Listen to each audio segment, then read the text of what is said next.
Hello everyone, and welcome to episode 18 of Spiritfarer. Sorry for a little bit of an extended, we're trying to get stuff going. It's been a busy day, but we are back for some more Spiritfarer, the game where you just never know what it's gonna be like.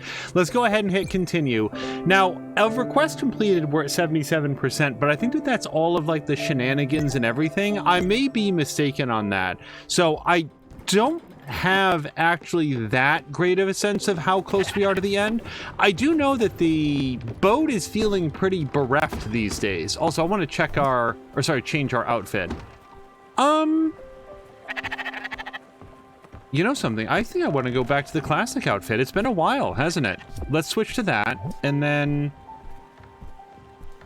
we've never seen Dusty. I don't know where I got the Dusty one, but we've never been Dusty. I actually really like that color too. I'm a muted, cool colors guy. I personally don't wear a lot of really vibrant reds and oranges and yellows. I do tend more towards the cooler colors, the blues, the greens, the grays. It's completely useless knowledge, but if you ever see my characters tend to be dressed a little bit more, less vibrantly. I don't even think it's a vibrant color. You give me a really hot blue, or not hot, but a really vibrant blue or green, I'd like that as well. Yeah, let's plant some old seeds. I feel like we need garlic still. It's been 4 episodes we haven't gotten to go get the garlic, and I'm never gonna stop planting carrots, even though I think I probably have a million of them. Let's plant water this. So as I immediately jump back into Chore Simulator, which I say with the greatest of affection. I really like games like this and Graveyard Keeper and, what else? Stardew Valley. What I was starting to say is that we have a single passenger on the boat, and it's Jackie, who I shared at the end of last episode. Oh, and now I've got something in my eye, which is cool. Actually something in my eye, not that thing that people say when they're trying to cover up. No, the game hasn't gotten to me emotionally yet. No, there we go. I think we're good now. I really thought that Jackie was not going to be a character that was going to join the boat. I thought that was some really intelligent, I thought that was some really well-executed misdirection. That Jackie's there, and then suddenly you're dealing with Daria. And that Jackie's like, well, screw this, I'm out of here, and then he just leaves. It turns out that no, here he is. Let's see if Jackie has anything to say. Oh, well, Jackie wants some food. So, what type of food has nobody else liked? Is there a category? I bet Jackie likes stimulants. Thanks for the meal. I was starving. Let me give you a hug, though. I won't bite your head off like a lion. He's got quite the set of choppers on him. Okay. Do we have... Okay, so we know that he dislikes healthy food, which, I mean, coffee isn't that unhealthy. Drienne Levode and I may separate on this particular point. Maybe it's just because I really, really like coffee, so I will it to be health food. And I don't remember his voice. Stella, this boat is bonkers. It's got so much shit. A kitchen, individual houses, but not for me. I'm not a patient, remember? A mother blasting cow, even a garden. What kind of boat has a garden? With real dirt. Where do you get the dirt? Is it some kind of refuse? Is it, oh, Stella. Do you grow your vegetables in our poop? What? I don't know how that shit works. Do I look like a farmer? Isn't dirt like poop and half-eaten worms? Anyway, I told you I could help around the boat, and the field's given me a genius idea. Follow me, all right? Just goes down that little tiny ladder. All right, there we are, the field. Now hush, just for a minute, listen. Shit, are all boats this noisy? It really worked better in my mind. There's nobody here, sir. It couldn't be more quiet. You were supposed to hear how silent it was and then think something's missing here. And I'd be all like, you're right, you know what's missing? And you go, no, please do tell me, Jackers. And then I'd say bees. That's right, bees, you know, little furry critters. Eat flour and make honey, but don't piss them off. They got a sword up their butts, literally. Maybe not literally, but anyway. So yeah, walking around the field, I thought about my grandfather. He was a kind man. Really pretty much raised me. You see, Daddy and Mommy weren't too much in the picture. Pappy Jackie, he had a little farm. Nothing fancy, but he had bees. And he helped us with the field, and plus they gave us some honey. Did I say aloud in an earlier episode that I was surprised that we never had an apiary? Because I remember thinking it. I honestly cannot remember, like, because we know that honey is a thing. We've had honey. And yeah, here we go. So that's how I want to contribute. Honey would be great, wouldn't it? All right, let's get some paper out and listen up. Bees, they can't just sleep anywhere. They need a house. In the jargon, a bee house is called a hive. That's with an H. So you take some wood and some other stuff and just arrange it like so and so. Yeah, that looks good enough. Oh, she's actually taking notes. I wasn't paying attention. Look, she's got like her Everlight out. Go ahead, build us a nice beehive or bee house, and I'll show you how to use it. The interesting thing about Jackie is that for whatever other not positive character attributes Jackie might have, I don't get the sense that he's lazy. And it's not just the bee thing. He didn't seem to... Although we saw him standing around a lot, it felt to me like he was actually doing a lot of work at the Overbrook Hospital there. Oh, is it? No. Is it? Screw it. Maybe we don't need to go buy some garlic. Was it onions then that I needed? I don't remember. Oh, I think we can do an upgrade to the thing here, can't we? We've got a couple reasons to come over here. Improve the thing, meaning this. Mill upgrade. So we would need some pine planks and bright jelly. Wow, it's been a hot second since we've needed any bright jelly. Let's go get some. I don't know why I have 0. I don't think that it expires or whatever, but we can go get some bright jelly right here, I think. I think that's the jellyfish, air jellyfish symbol. Okay, while we are headed there, let's also see about building an apiary. Or a beehive. I said beehive, not apiary. Okay, I am...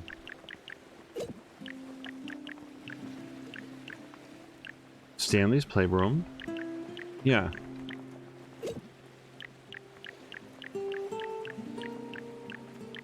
Cellar, smithy. Wait, what am I missing, you guys? Guest house, lodge. So these are all unique, and I've already built them. Cuckoo clock tower. Oh, hold on.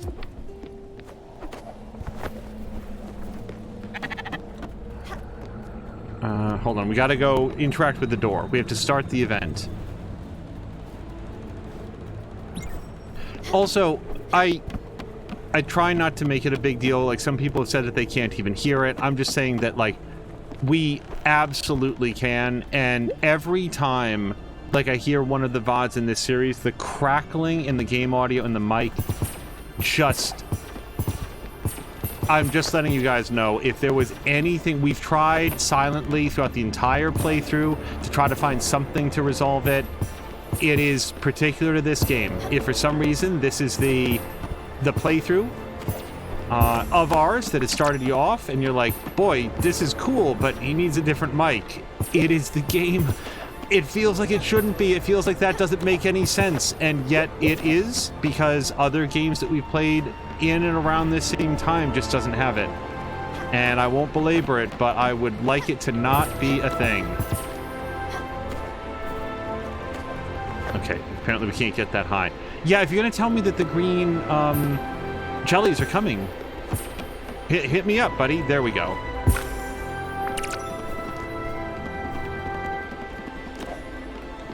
There were 2. Doesn't look like I'm gonna find any more.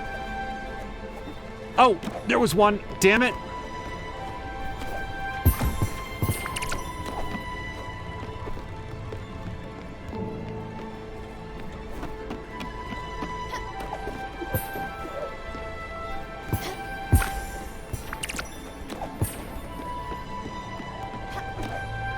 I might have gotten a total of 6 bright jellies. Are we gonna have another rush? No, that was it. Okay, well, let's water our plants. I feel like we just did this earlier today. Did the jellyfish dry out the crops? Oh, hello to Haseo! Haseo, how are you liking Dave the Diver? I've been leaving lurks in your channels. I very much don't want to see very much of it, but I know that you were playing it prior to starting the stream, and I've really enjoyed the fact that I get to see you, that you enjoyed enough to be streaming it again. Have you crossed the line of where you were before? Like, are you onto new stuff? Also, Haseo, just in case we don't have you for very long, I really want you to, like, understand and, like, absorb internally how much your recommendation specifically of Final Fantasy 16 means. Because you and I have high bars for RPGs, and, like, we both have a long history of playing, like, old-style RPGs and stuff. And the fact that you like it so much and that you gave it the Haseo haha, I don't know exactly when that's coming up, but when I think about Final Fantasy 16, I don't think about the review scores, and I don't think about other streamers. I think that's the game Haseo really loved. I'm just letting you know that that's how much weight that carries. I'm not gonna lie, I had forgotten that we had a task to go on for Lily. We might go do that next. I mean, it's late at night, but yeah, hold on a second. So, at Hummingbird Shrine, during nighttime, okay, we can head over there, improve the... Oh! It's a field improvement for the... Okay. That's why I couldn't find it. I needed to read the thing. Okay, Hummingbird is not actually that far. Oh, it's... You guys, were we actually there? Were we at Hummingbird and then I left... I mean, we needed the bright jellies, but it's fine. Haseo is saying... Thanks. I haven't started New Game Plus yet. I can't wait to start that. Okay, so we wanted to do an improvement. I mean, it had been the mill. Let's still do that. Oh, but I need the pine planks. And then the field gets an apiary. Now, see, this is nonsense. I don't know what XP potion is. We can check the map, but this has been something that's come up. No idea where to go for this. Let's make some pine planks because we need some pine planks for this as well. And if we come in to port, I will go ashore because we can do the... I sort of thought that we'd run out of time, but here we go.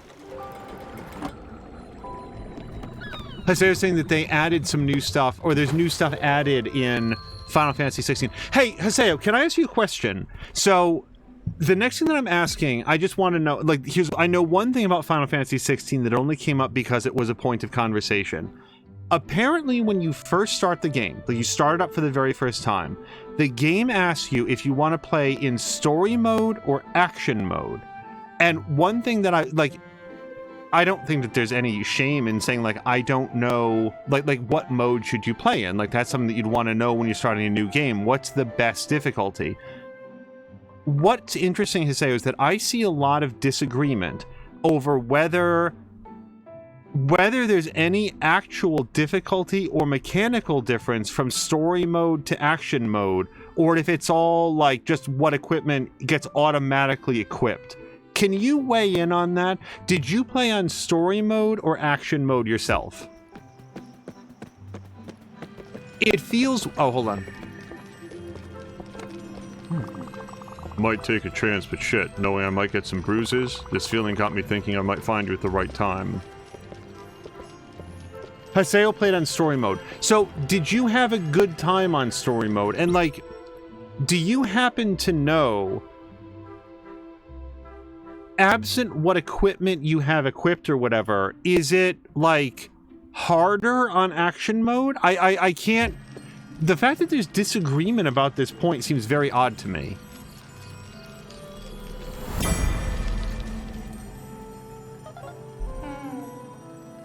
Did we have a voice for Lily?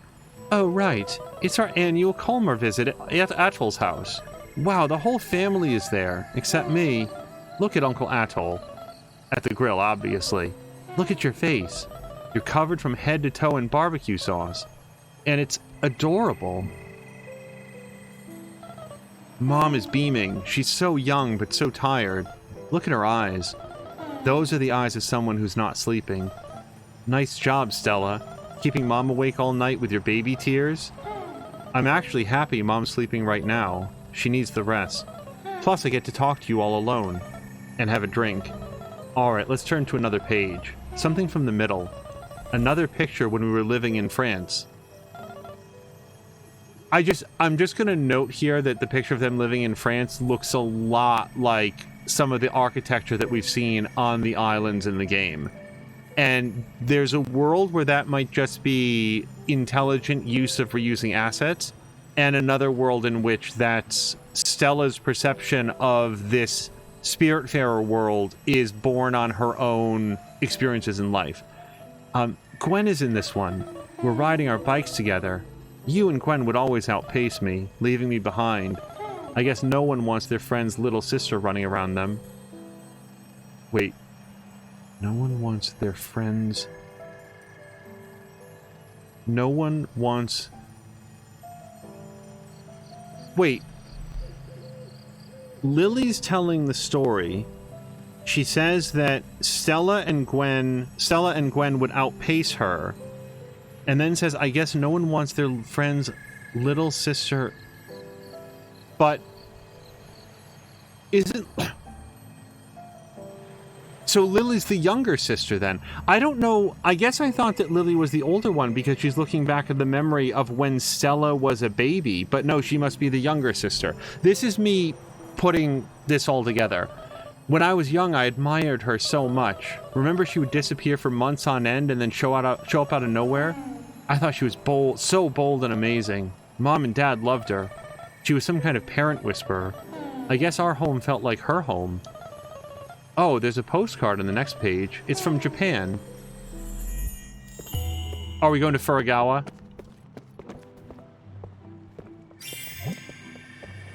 Furugawa, yeah. So, what does that mean then? Is Hummingberg? Yeah, look. This is the bridge there, with different trees that were like in front of it. I think that's what we're meant to understand, that Hummingberg is reminiscent of Stella's time in France. Now, hold on, just because we're, we can go doesn't mean that we should. Let me just see if we've got the shop here. Haseo says, I never played, but in the demo, it seems the same. All I can say is try it out. I definitely will.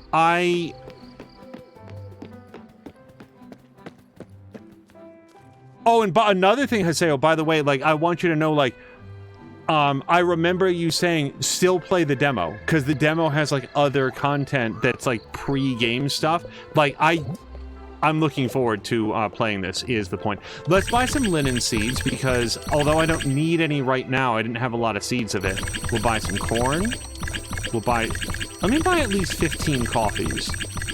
And I'm going to say that I don't have the most radishes. I do have some radish seeds, but not a lot. I don't really need to buy any of this stuff, I don't think. Yeah, no, you can have my drawing of Giovanni over my dead body. Hello to, Jab! Jab, I hope your Thursday has gone well. I would ask about the weather, but I do so with a sense of dread. Instead, I'll just say that I hope that you're doing well. Hopefully got some restful nights and maybe a little bit of break from the heat. By the way, how awesome. I was so excited when we did that Riftbreaker stream, and I did that survival one on the first try, because I tried the Acidic Plains one so many times. And when we finally did it, it was just the game's just go on. Here you go, kid. You did it. Close enough. Yeah, that was really a lot of fun. And the amazing thing about Riftbreaker is that, I'm doing those on normal. If I feel good enough about doing, what's it called? Survival mode on normal, then we can bump it up to hard next, and then on brutal. Like, the game is incredibly scalable to, like, different difficulty modes. I'll tell you what. Let's do the ghost event, because it's nighttime and it feels theme appropriate. And you just never know if I'm going to need some more ectoplasm.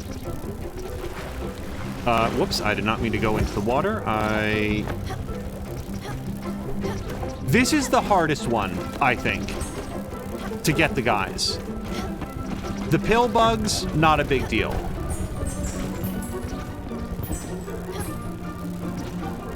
Here, you sort of like... I feel like the strategy here is to, like, corral them onto one side where they have no place to go, and then they have to jump back towards you. And then, by the way, like, knowing, oh, when they come, they're going to try to jump over you, so you need to jump and catch them in midair.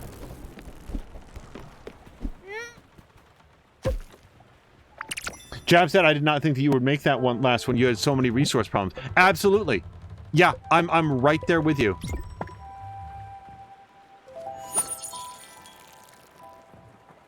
At no point down to the end did I think that we were going to survive that.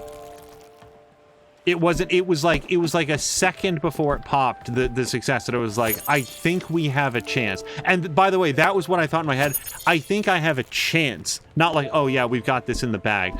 I like the survival mode a lot, because the survival mode, I do feel like the survival mode is post-game content, at least for me, because it's like, okay, sir, you think you know how to play this game. Let's see how you do it when you have very tight time limits, and every choice you make has the capacity to leave you dead. And also, by the way, like, at least for me, at least the level that I'm at, here's a healthy dose of luck that you gotta be in there. I really don't even have a theory on how to make XP potions. I really don't. We've been, as far as I know, to most places on the map. Oh, you know what? Hold on. The Sun Ballad. So I've got Glims, Diamonds, Rose Gold Sheets, and then 25 XP potions, you guys. Yeah. The Rose Gold Sheets I could crank out, I think.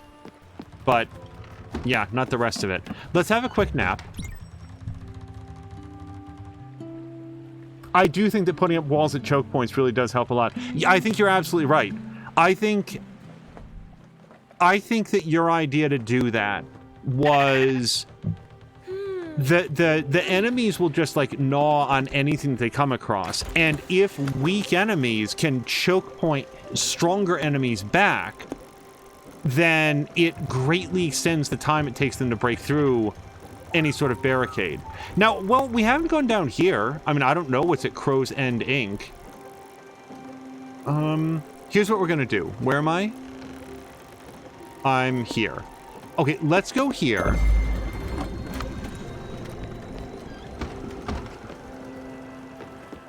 I don't feel like I need to wake up Jackie. Although, like, so...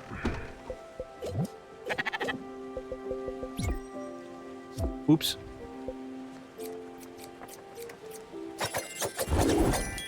I'm going to at least put in the components for the rose gold sheets. We need 5, and it's always going to take a little bit for them to cook, so we might as well do this. Rose gold sheet. So I'm going to need some more copper ingots, but... Oops, wait, what did I do wrong?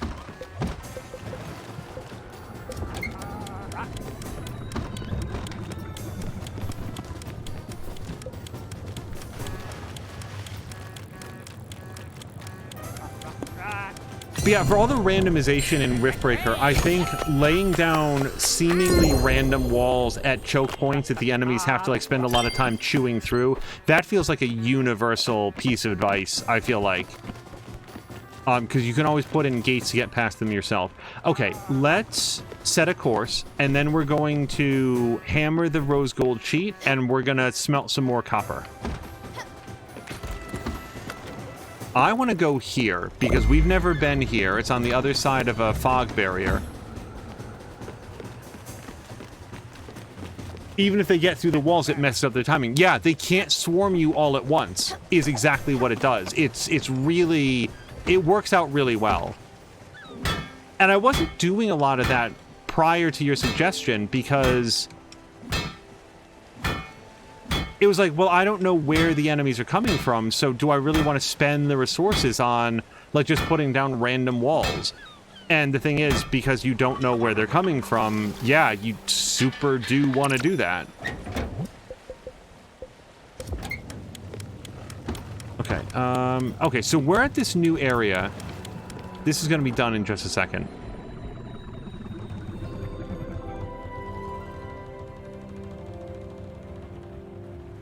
By the way, if we still have Hiseo, I would be curious to ask him how long, like how many hours was his Final Fantasy 16 playthrough? I think I'd take longer than most people. But Hiseo would be a really good baseline because he does not, he's not there to skip a bunch of content.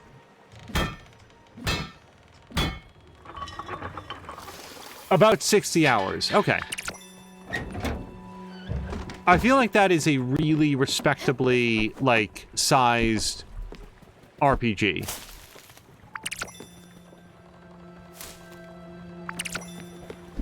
I wonder if, like, you'd have to assume that, like, New Game Plus ups the difficulty as well, but maybe it doesn't. Maybe it's just like, hey, here's your reward. You get to just, like, blitz through everything at, like, maximum power.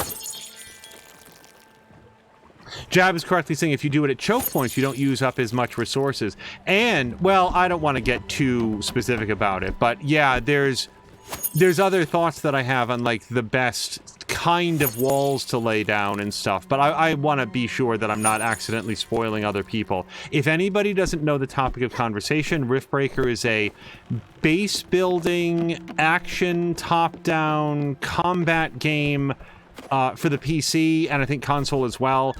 If you haven't heard of it, I'm right there with you, because I had never heard of it before seeing it on Jägermeister's channel. I'm so happy Jägermeister, like, played that game. I'd never heard of it, and I've never seen anybody else talk about it either.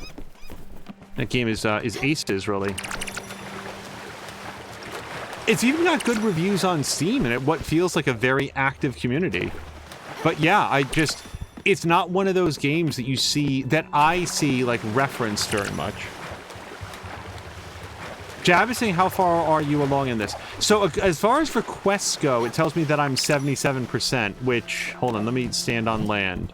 Oh, yeah, then requests would just be this section right here. I guess shenanigans are not included, because the tab is literally called requests. So, Jab, I'm 2/3 through. Sorry, 3/4 through. I don't know why I said 2/3. Jump. Okay.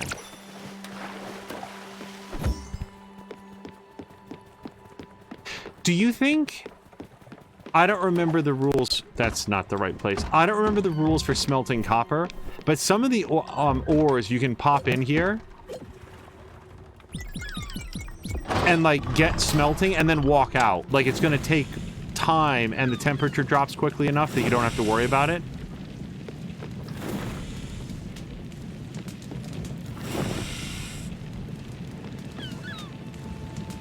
See if we can, like, put this in.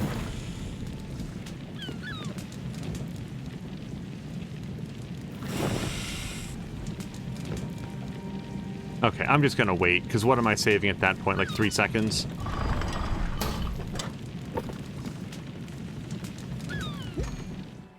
Okay. No, that satisfies the amount of ingots that I need. Okay, so let's go check out this area. For all I know, they sell XP potions here. Jam is saying in real life, copper is about the easiest metal to smelt. Is it, like, I really don't know this. Is it easier than gold? One of the things that you always hear is like, oh, gold is like a super soft metal. It's extremely malleable. I also know that one thing that I've heard, at least, is that copper is extremely recyclable. Like, it's very easy to melt things down that are made of copper and remake them into other things. Okay.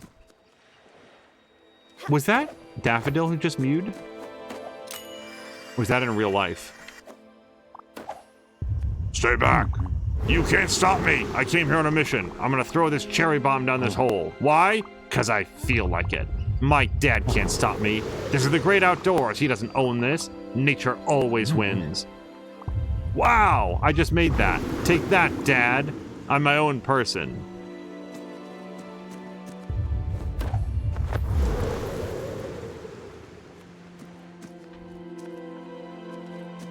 I was about to feel bad that I wasn't cutting down any of the pines, but they're not cut downable. So, there is an area higher than this. Oh, interesting. Haseo's saying in New Game Plus there's a new mode called Final Fantasy mode. Haseo, is that difficulty related, or is that, like, does it do something else? Like, change up the soundtrack or something?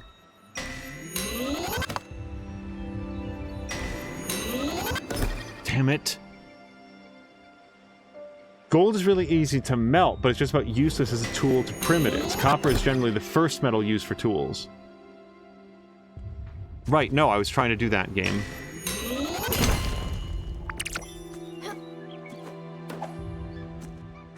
Okay, so that's going to be our elevator up when we choose to use it.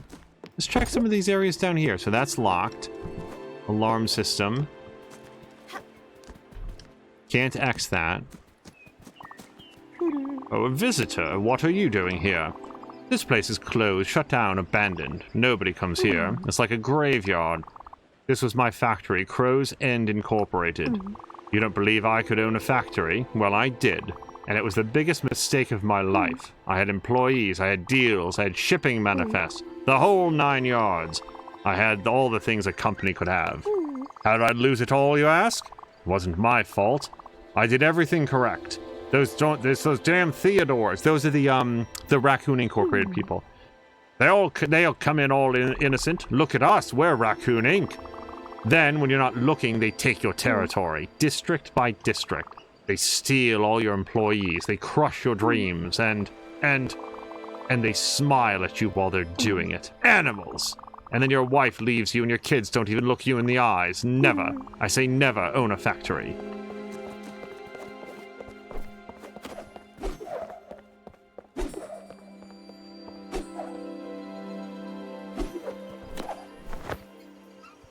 Okay, hold on. Like, I feel like we want to grab that on the upwards trajectory. Oh. Well, this has to go somewhere, right? No?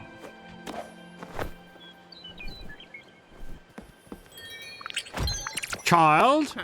You look lost, young one. I can show you what you've been missing this whole time. Let me come aboard. My teaching starts now. Oh, look, it's like a big Great Dane dog. You can even see in the shadow. Wow. I'm going to go with she, just because the majority of our passengers have been, female. She just disappeared. So, what was the point of the smokestacks? Like, we could have just taken the elevator there. Green salad. I've never... What's the recipe for green salad? How did I not stumble across that? Jab is saying... So, Haseo is saying that Final Fantasy mode is, oh boy. More powerful, like probably the enemies and stuff. More powerful. And then Jab was saying, hold on.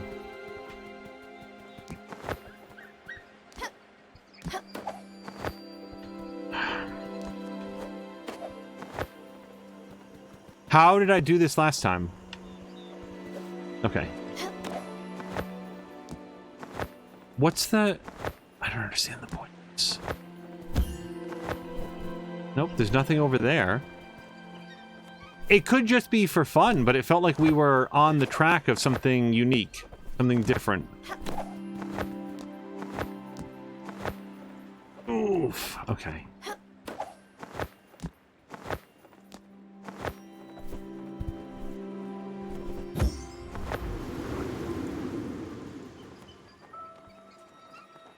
Should I want to go higher than this?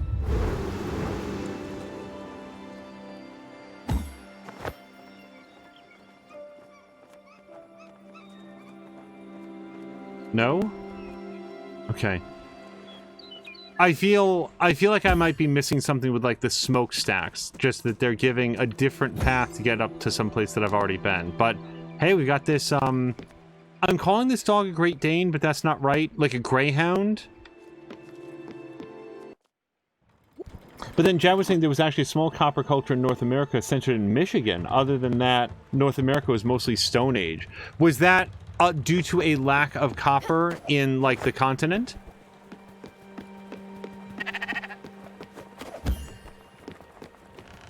I remember Larry Niven's Ring World had one idea of just, like, people living on a artificially manufactured ring world, then sort of, like, losing that technology and, like, culturally and technologically regressing to, like, Stone Age, but then never being able to climb out of it because, like, they live on this landscape, but when they dig down, there's no, like, raw metals to mine. It's just, like, this hard alloy.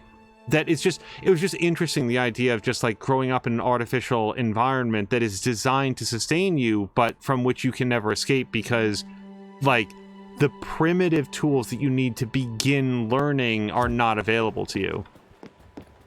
Faster! Look into my eyes. This is serious business.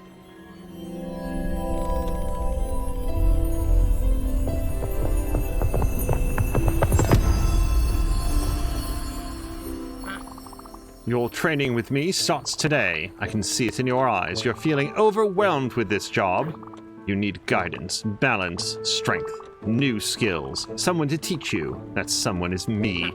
From this point on, there shall be no backsliding. There shall be no physical contact either. I need your full devotion and your cooperation. I will steel your resolve and bolster your courage, but only if you do as I say. And never question my methods. Now listen up, student. You will be tested. You'll be graded. You will cry. In the end, you will succeed. Right, enough of this. Let's see what you're made of. A real challenge awaits. On your feet, quickly. Alrighty then. Good. You seem to be in top physical shape. Now the... Look at her.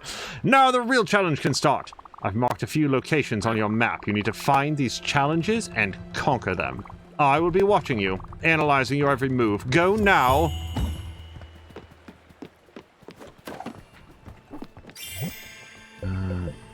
There's a reason I'm growing the sunflowers. Man, there was so much surface copper.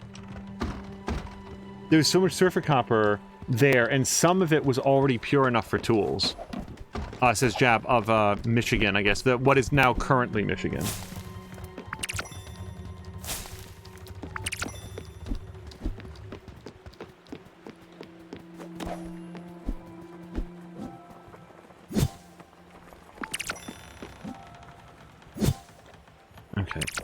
I'm trying to weigh on whether or not it's, like, worthwhile to bother going to sleep. It seems like we could smelt and, like, smithy the rest of our, what's called, rose gold sheets.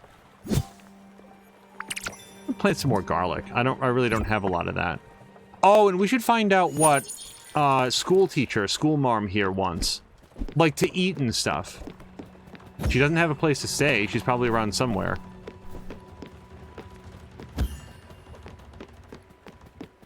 Okay, let's go back here.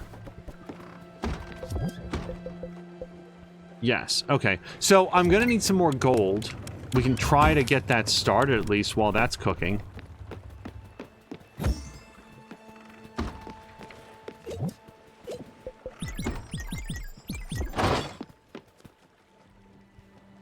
Go. Oh, am I out of,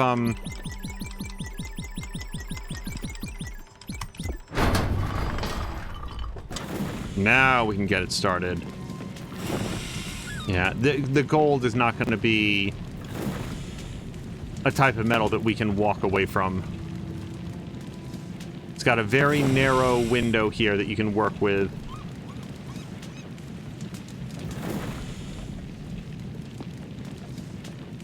There was one of these that I don't know if you guys remember.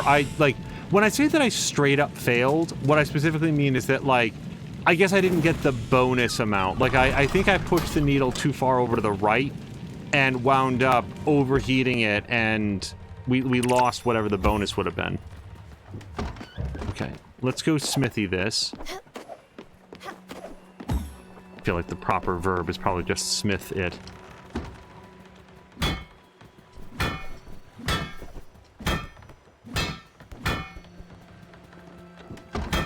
Damn it. Okay, that was too much.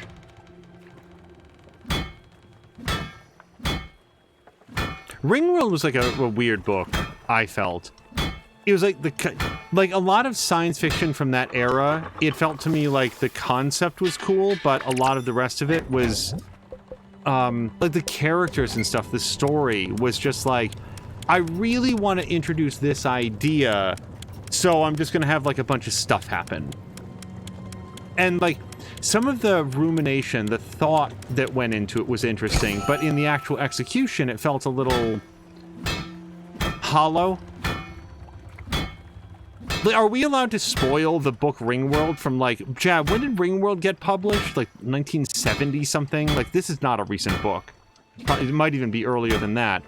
There's, like, a character in the book who's genetically lucky. Which is, like... I mean, I'm not going to say that luck can't be genetic. But that's weird, right?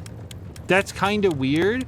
And there was like this whole subplot. I'm trying to remember of like, weren't people like deliberately like breeding for luck, and they successfully created somebody who's just like shockingly lucky at everything because, you know, skill and intellect and opportunity will get you so far, but just being preternaturally lucky, just always having the dice come up in your favor in every situation, that's a power that can't possibly be taught or replicated. It has to be like genetically implanted into your code. So you'd be like fantastically powerful.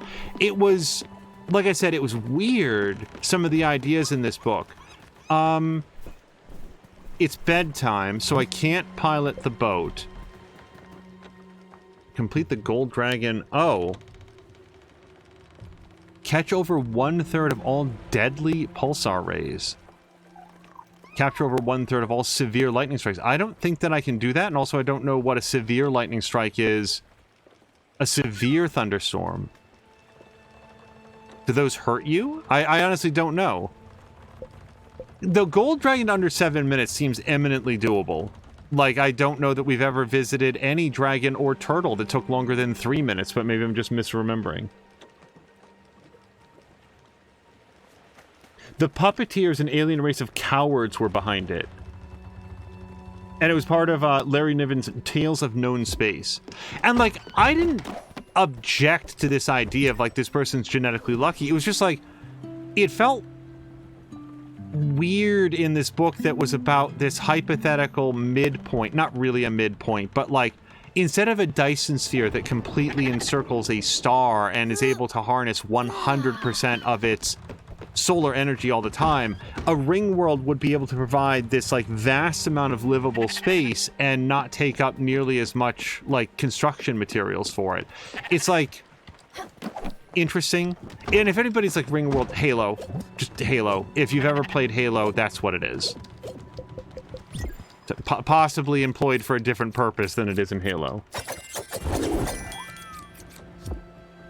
And yeah, the puppeteers have nothing to do with the puppet masters who, like, in the book would, like, hook onto your back and... Well, I guess in the movie they did that as well. They would hook onto your back and, like, control you. Stop. Feed me now. I can't even... Does she like... I'm gonna guess that this person really likes healthy food. She seems like the sort. This is good. That is healthy. Yes, she likes healthy food. Okay. I don't... Oh, Elena. We do have a name. Sorry. I just saw that her mood perk, if we get her up above, like, smiley face, she'll give us harsh feedback. Oh, I really like that. Oh, maybe she gives us XP potions, or will lead us to XP potions, because, like, she seems like the type. Here, you must get more experienced. Oh, there's a... this is going to be a hostile thunderstorm for sure. Okay, let's go here first, and then we'll go here. I feel like the Puppet Masters, that was a Robert A. Heinlein thing, wasn't it? Or Heinlein? I grew up saying Heinlein because that's what my father said, and in more recent adult years, I've mostly heard people say, like, Heinlein. Or Heinlein or something.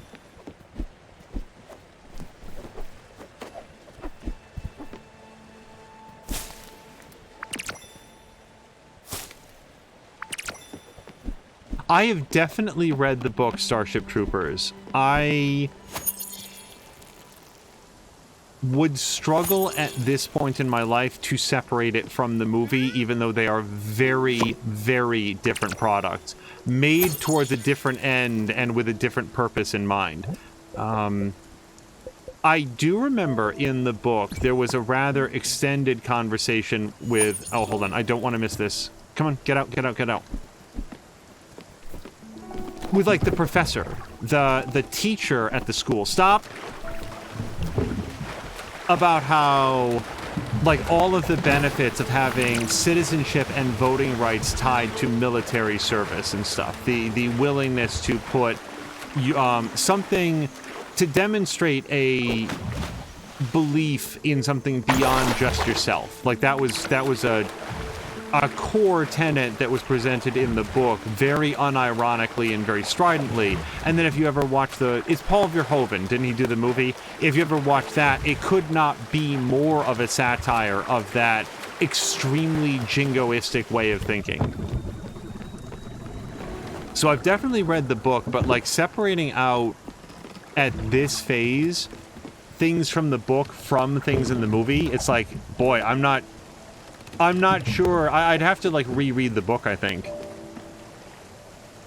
Jav is saying you were only allowed to have 2 children. There were lotteries to allow a 3rd child to fine-tune the population numbers. They encouraged lottery winners to breed together for a generation or for generations, like multiple generations. The puppeteers had 2 heads.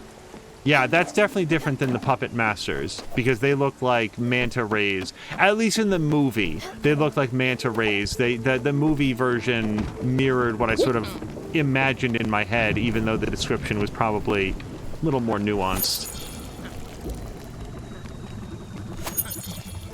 Okay, hold on. We are now in severe thunderstorm territory. I hope severe lightning strikes produce XP potions. That would be a fun surprise.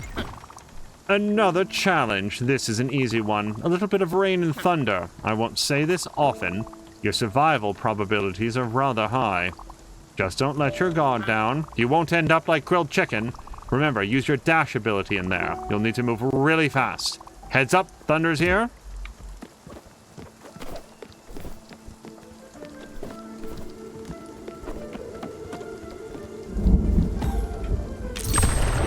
Okay, that was a long way to go.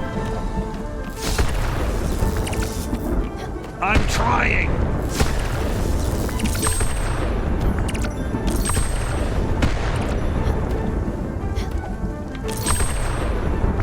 I'm supposed to catch 70% of anything. Ow! Go over there. Thank you, Daffodil.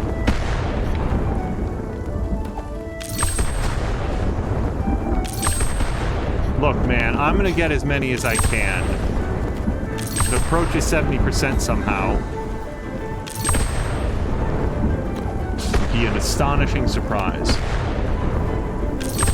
You know what I almost feel like would be the key to doing this well? Like, completely rebuilding the boat so that it's not nearly as vertical.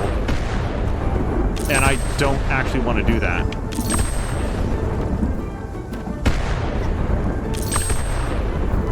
Go down. I am trying to get there.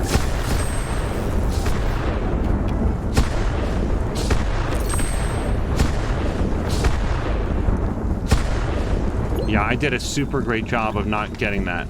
Hey, watch it! Jackie's probably hungry. Jackie, come back.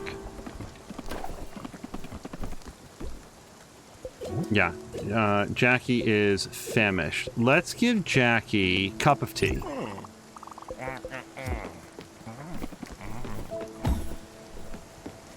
I'm gonna say I didn't get 70% of whatever. And time. Not bad. I wouldn't put you on a leaderboard, or I wouldn't put on a leaderboard or you on a podium, but you've got some talent. This should be a good reward for you. I don't have anything else. Scram. Oh, okay. Treasure map. So, did we... Oh! That's a lot of O's. Apparently we did it well enough. Catch over 1/3 of all deadly pulsar rays. Well, we know now that the deadly lightning storm is something placed different than a regular lightning storm. Jab was saying that Niven was doing the best aliens at the time. Okay, I don't know where to go for deadly manta rays or pulsar rays, but if we visit this area, it will uncover more of the map. I don't know why I'm doing that.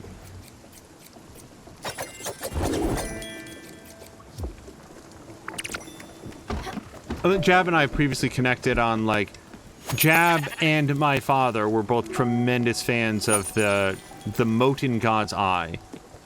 My father considered it to be one of the... It is a first contact book, isn't it? If I characterize it that way, is that accurate? 'Cause I'm pretty sure that's what my father used to say, was like, it's like top quality. That's the thing that it does really well. You can have a cherry cow. You feed this cow enough sunny delight, all the milk comes out yellow.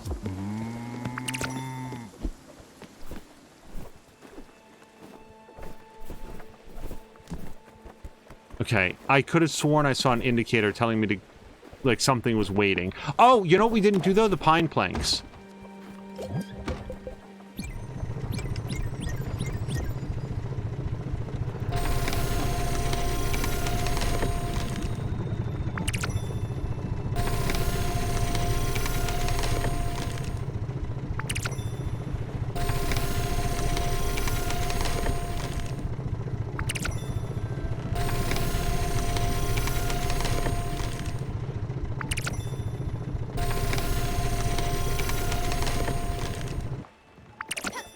Okay, I don't know if that's enough pine planks, but we got some of it done. Moo!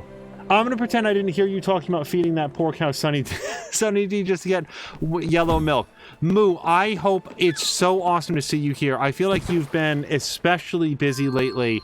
I hope that you're had a great July and into a nice August here. I'm really, really glad to see you. We've actually had multiple streams with, like, what are they called? Tags, like, where is Moo, we miss Moo, and so forth. And I know that you've been really, really busy, but it's just awesome to have you here. I hope that... Oh, and by the way, please let Don't Trust the Waffles know that we've really been enjoying their streams as well.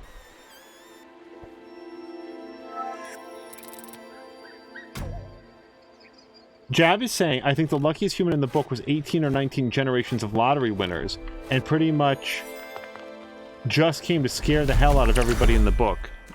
That they, like, couldn't possibly be stopped, basically, because they were too lucky. Feeling busy and antisocial, but getting back into things. Moo, anytime, like, then let me just clarify that anytime you need a break, you just want to step away. My goal is to express support and, like, hey, we really notice that you're not around and we miss you, but that is, you know, you step away for as long as you need, you rest and recharge and focus on the things that are important right now, and we will see you again when, basically when it's time, when you feel up to it. Because I certainly can understand the need for you or anybody to say, I'm going to take a break for a while. See you guys a bit later. Moo will once they get home, and I cannot go further than this, and here's what's, like, just another point. I don't have any, like, go up abilities. Like, I can't fly. There's no updrafts. There's no ladders. This feels like a very, very finite place right now.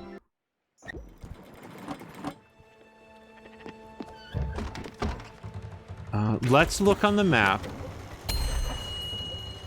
This is one of the reasons I stopped by. Okay, I don't see anything about deadly pulsar rays, but... yeah, no, that's it. Shadow Forest has pine logs and coal. That's what you come for. That's what you get. Okay.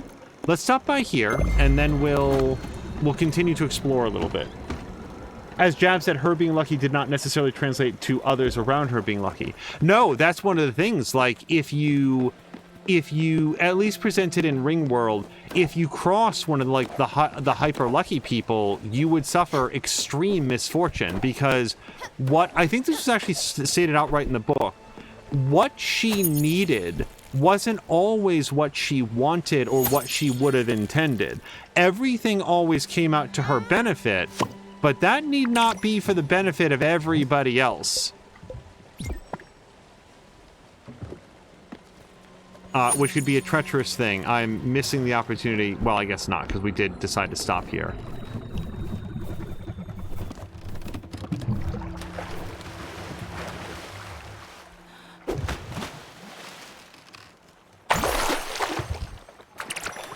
Now, I would say that maybe XP potions are like a collectible, like something that you find in the world as opposed to craft, except that, like, for one of the upgrades, I need 25 of them. Like, unless we go to, like, this treasure, like, we're going to follow the treasure map, and it's going to be, oh, you found 30 XP potions. It feels like these are, like, relatively commonly used crafting materials to need, like, 25 of something. That's like log talk, where you lumber, you timber, what is it, fashion? What's the phrase I'm thinking of? Mill? None of these are the right words. Oh, hold on, let me give Lily a hug.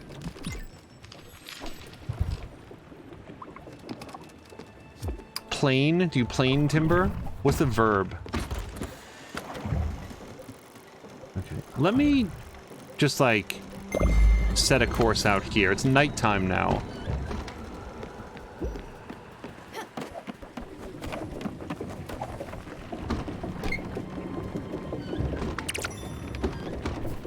Double check my mill upgrade because I don't remember what I needed. Oops. Okay, I wanted to improve. Now I can do it, yes. Really teach that grain who's boss. It either mills faster or it increases the... Oh, wow, we straight up found something. Moose says, you and your grammar today. First smithy and now heading into the woodworking shop. And not doing it well either. Okay, I could do with not leaving. Sorry, hold on. Stop, stop, stop. Boat, go back. Set a course for Hidden Thicket. It looked like a nice place. Does anybody know the way to Willoughby?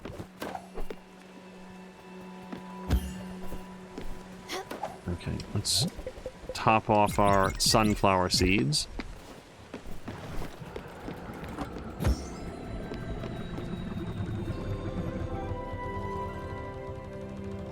Using smithy as a verb. Yeah. Should probably just stick with smith. So, let me just look to see what's here. Oh, and to uncover the map. Okay, no deadly manta rays, unfortunately. Hidden Thicket, we don't know anything about what's here. I'm gonna wait until daytime. I like going ashore in the bright of day. I feel like people are more likely to be up and happy to have me making noise.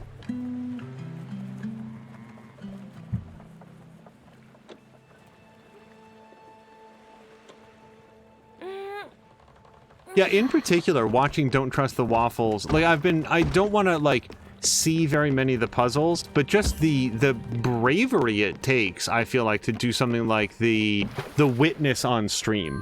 Because I've never played The Witness. It feels like one of those games that people talk about how incredibly devious the puzzles are. Have I said this on stream that, like, from one thing that I've heard about The Witness, like, you wind up taking these, like, copious notes of, like, the language that this game is teaching you and how it's communicating with you. It sounds very daunting. Oh, there was something out here.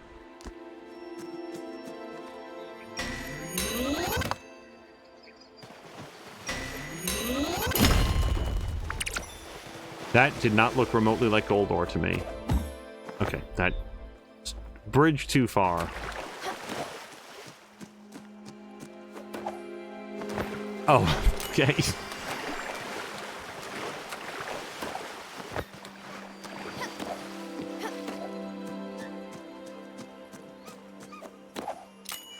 Is that it? This just goes down into the... Ah, here we go. I think it's going to take Daffodil a moment to get here. It does seem extremely well done, though, and Waffles is definitely enjoying it. I would like to give a try at The Witness at some point. I feel like I would find it a very humbling experience. I feel like it might turn into like a tunic thing, which is like I really like it at first, but then as it becomes more and more and more challenging in terms of like what the game is expecting you to intuit. I don't know. It'd be interesting to try out for sure.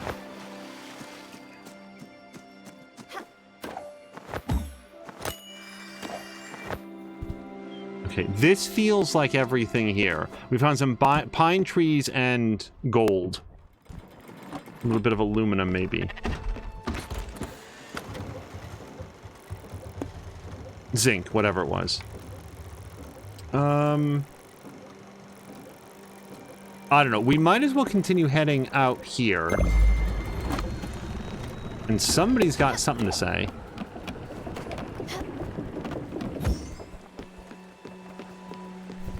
Student, must I do everything for you? You've not prepared lodging for me. Write this quickly. Something sparse, no frills, and I need it post-haste. Go now. It's Elena's cubicle. Apparently Elena gets a home before Jackie does. Watch it be like 3 pine logs, or maple logs, and that's all you need. Build. Oops. So we do need a steel sheet, some linen fabric, and pine planks. Pine planks are easy. The linen fabric may involve growing some more linen. Thank goodness I was already doing that. Moo's saying, I can't even follow that game. It's far beyond my abilities.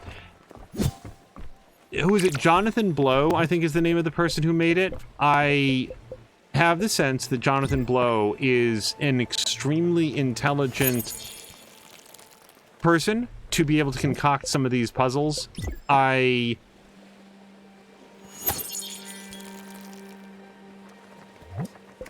was it? Didn't he also do... Who did, Oh, Christ.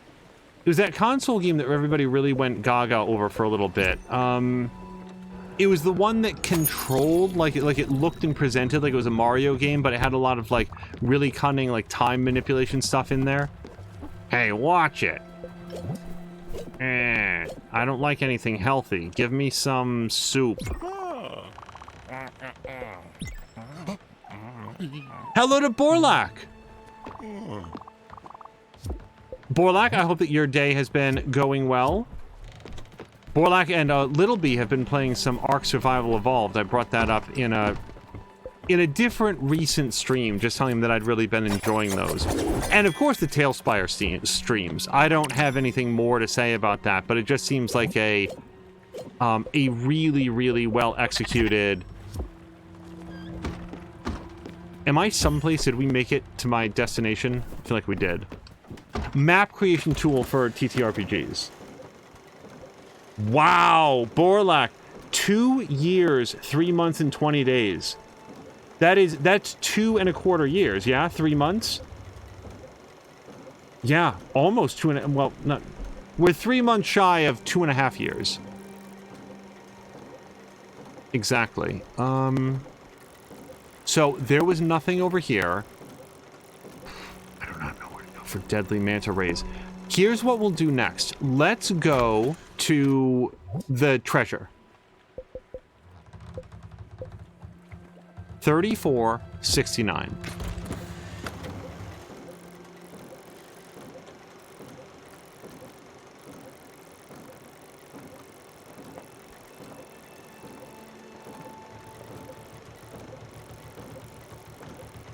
$34.69. Now, I'm going to set a course, but then I'm going to open the map back up to see, like... Because we can go through this mist and uncover some stuff. We're going to go through that lightning storm that's not really going to get me anything worthwhile. Yeah, screw it. We'll just go. I'll catch some lightning and get a little bit of practice. Borlak is saying about... Borlak is asking Moo how she's been doing, not been cycling this week. Is that you have... Oh! Did I say, Borlak, that it was a lot of fun watching your paint pouring thing? I'm pretty sure that we connected on that at some point. That was a lot of fun seeing you and Lady B on. Yeah, we definitely did. I remember having the conversation. It was still very cool. Fisherman's pie. How about some seafood and flour? Have some cod. And then some flour.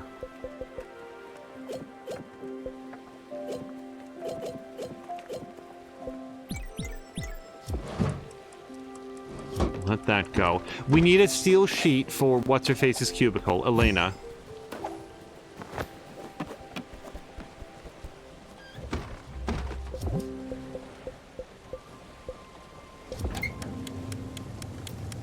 That cooks up real fast.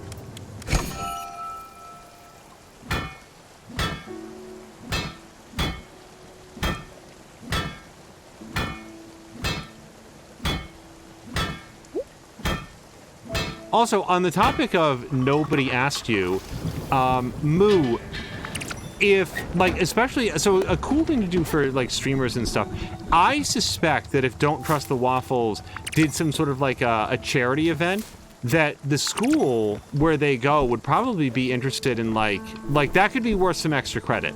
I'm just saying. I feel like that would have the benefit of growing the channel, raising money for a cause that Don't Trust the Waffles, like, wants to support and wants to put something together. And not for nothing, but stuff like that goes great on a resume. Like, goes great on, like, a CV, a permanent record. Whatever you call it these days. Grumpy had... Oh, gosh. Oh, I didn't know this. Moo is saying Grumpy had an abscess drained from his back on Sunday and hasn't been able to cycle until today. And apparently I grunted at him this morning when he tried to wake me up at 5:30 to go.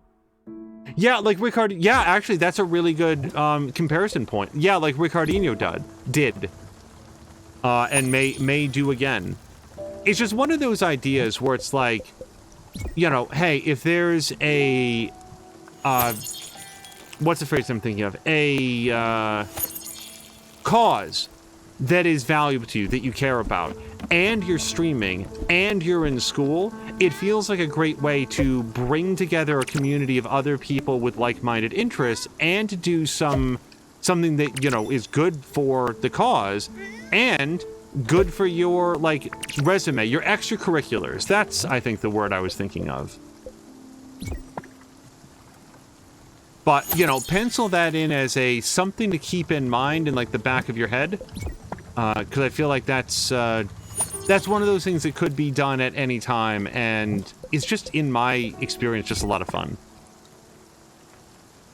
Waffles doesn't have many extracurriculars to pad the old college resume with. Yeah, man, you put together something like raise X amount of money for, like, this charity and stuff. I feel like that's cool stuff.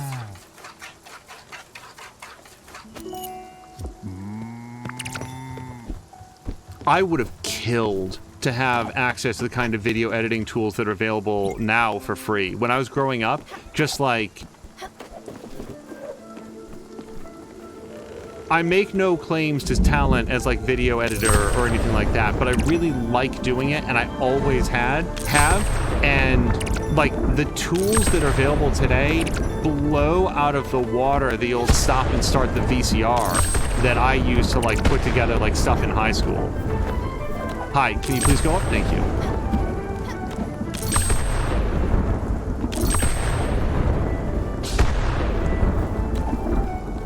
I'm gonna go over here a little bit faster.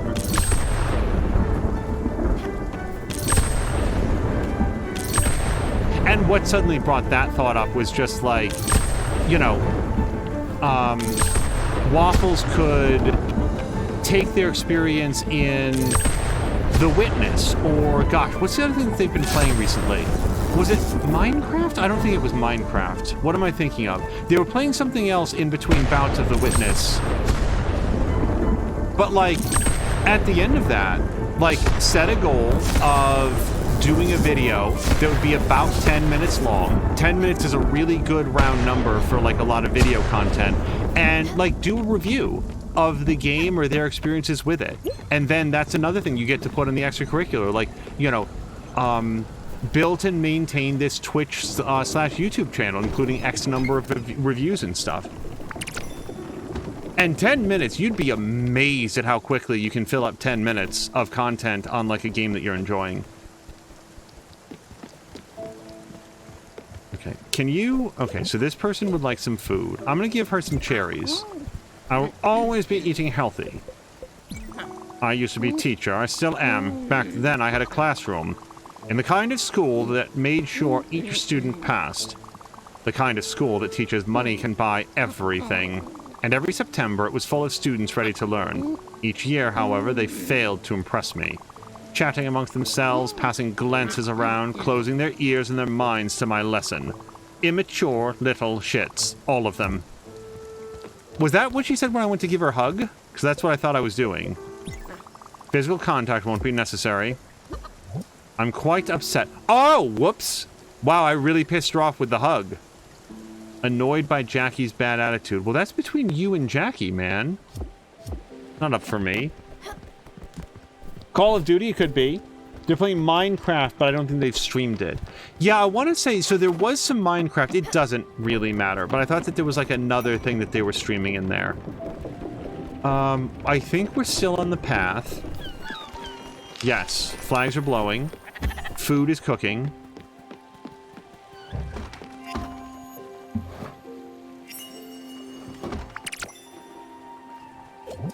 This summer, I decided to replay Call of Duty Modern Warfare 2, the most recent edition. And I wanted to see how it's held up, playing it again for the first time. Like, there's just so many cool things that you can do now.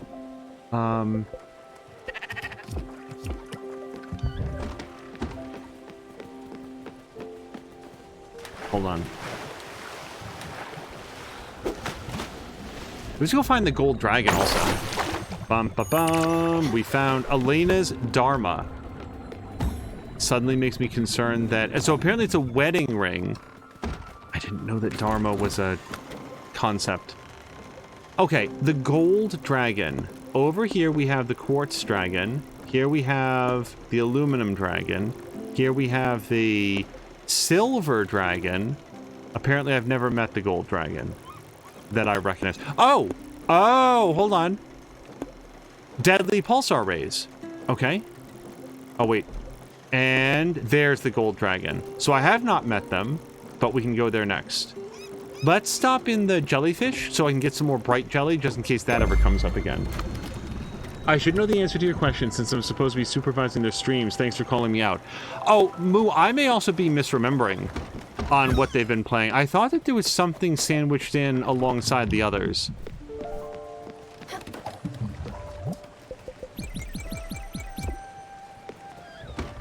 But I may be misremembering. Okay, think for 1 second. We're not cooking anything. No, we're not.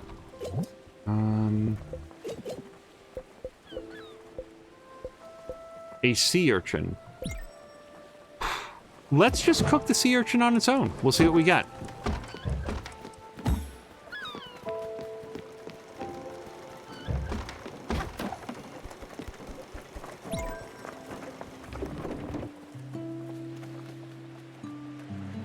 Like, I grew up without really having the tools to make content about, like, games and stuff like that. So what I did, I would write reviews, and they weren't published any place, but it was just, like, the written text of the review.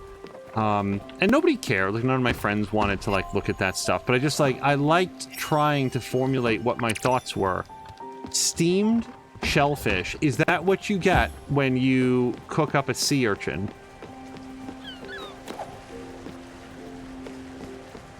They've been bouncing around different games. I'm sure you're right. I just lost track. Also, they don't have their profile set to save their videos, so I can't go back and look. I actually need to take a fairly rare break. I need to step away to deal with something real quick. So please excuse the moment of silence. We're going to put up our break screen, and I'm going to have to run some ads. And let's just set a quick marker, and we'll be right back. I'm so sorry. I'll be right back. Okay, sorry about that, everybody. Hopefully through the magic of editing, we've taken that break out. I poured dead air. Really work hard not to have to step away, but that was... It's taken care of now. Also, I mean, I was thinking while stepping away, I should probably gear down for like, oh, Moo, look at this, Moo, over here, look at this. Because, like, here's Moo specifically saying, yeah, just sort of, like, dialing down and taking a break.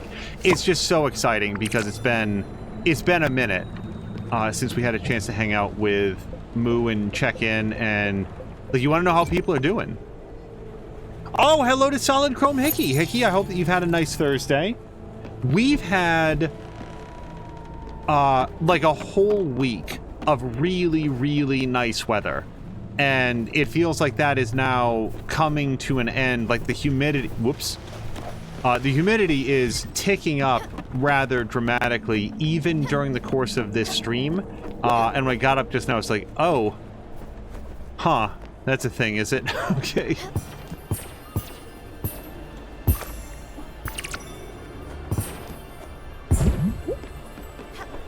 Sure, man. You want to, like, send some more jellyfish right into me? And stand right here.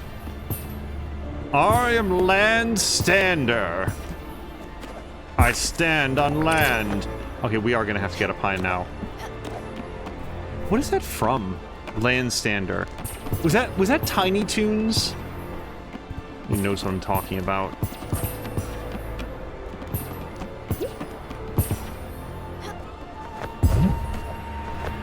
Oh, this green one might be a little bit above what I can leap for, so we might have to run to get him. Yep.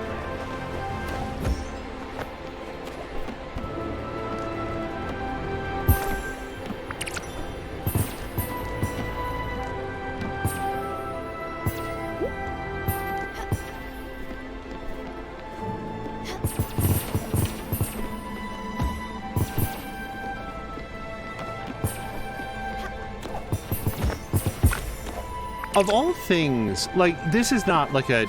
It's just like in my head, why jellyfish? Like, these could be swallows, they could be seagulls, they could be pelicans.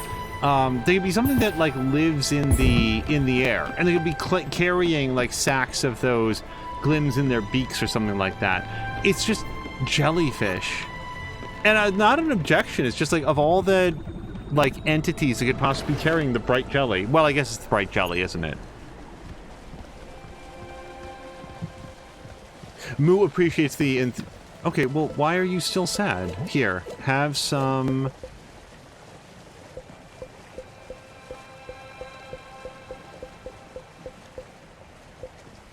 sushi.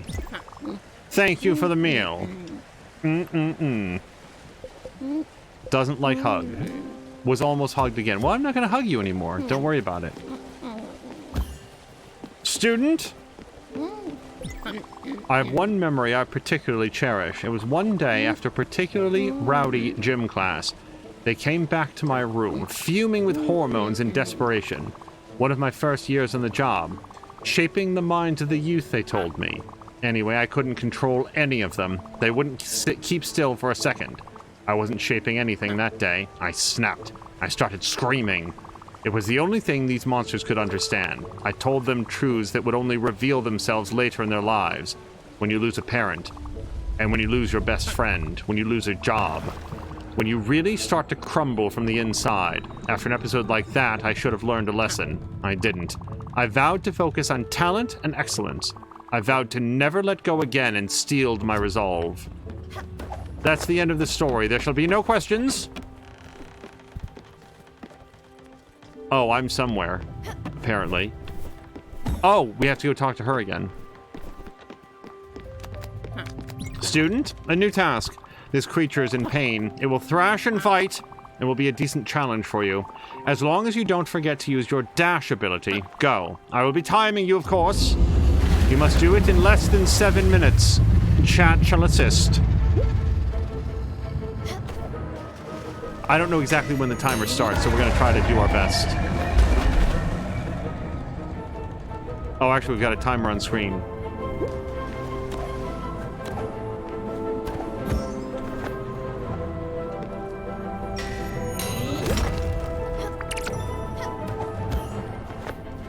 I want to read what Solid Chrome Hickey wrote as well. I'm just trying to beat this in 7 minutes. I don't know what's happening. You need to make it more clear to me, game. Okay.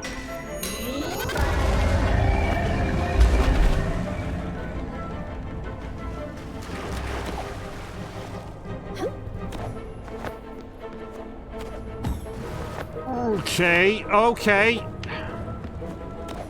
When the loops move, they really tend to throw me off. Okay, that's fine. Please pick it back up. It's not that fascinating. It's like dropping a button at this point.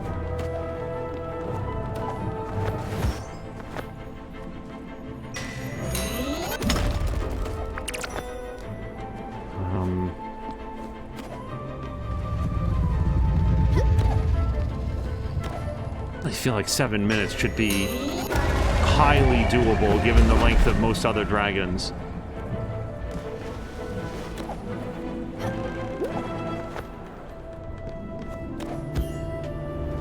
Stop! Okay, hold on. Okay, I really just needed the Everlight to, like, recharge for, like, 1 second, though. Shit.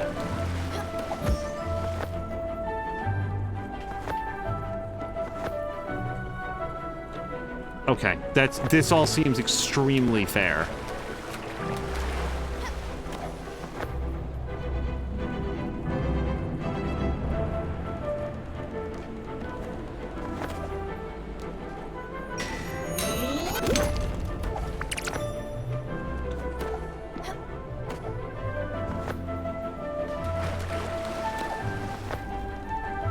I don't want to use the dash because it takes so long. Oh, thank you very much for whatever that was. Hold on a second.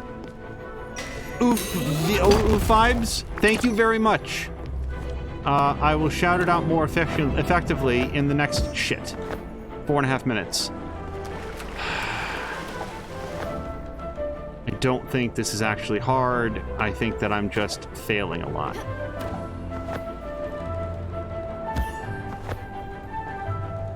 Okay, so we have to use the dash to get over there. I understand.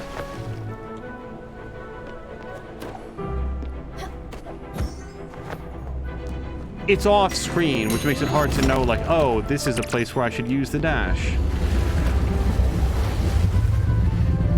7 minutes feels like a long time to, like, have to do this again, but it is what it is. Yeah, Vibes, I hope that you're also having a nice Thursday. Almost the weekend. That's really what I'm choosing to focus on here.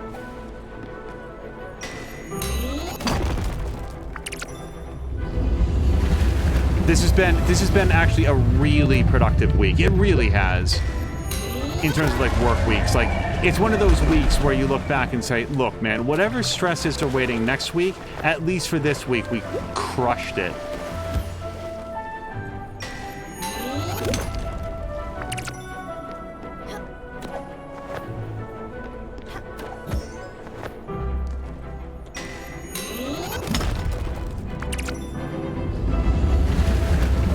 .7 minutes is not feeling like, oh, this should be really easy at this point, because we're... Go!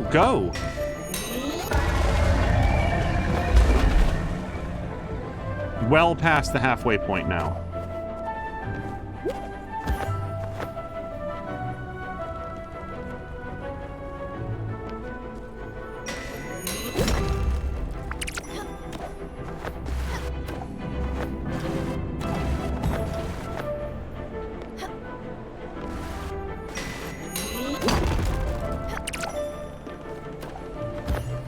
Son of a bitch!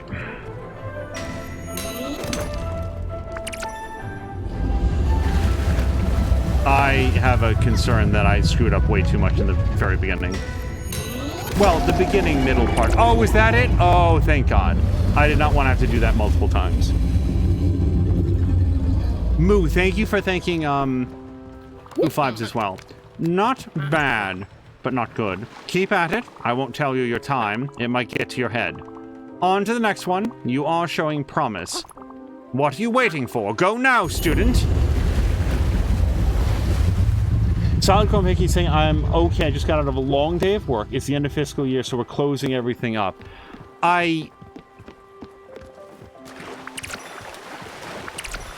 I know what it's like to have things going that you're like super busy on. I don't know the specifics of like, oh boy, we're at the end of the fiscal year, so we have to wrap up all of these accounts and, you know, settle up all of these balances, pay whatever outstanding invoices and stuff.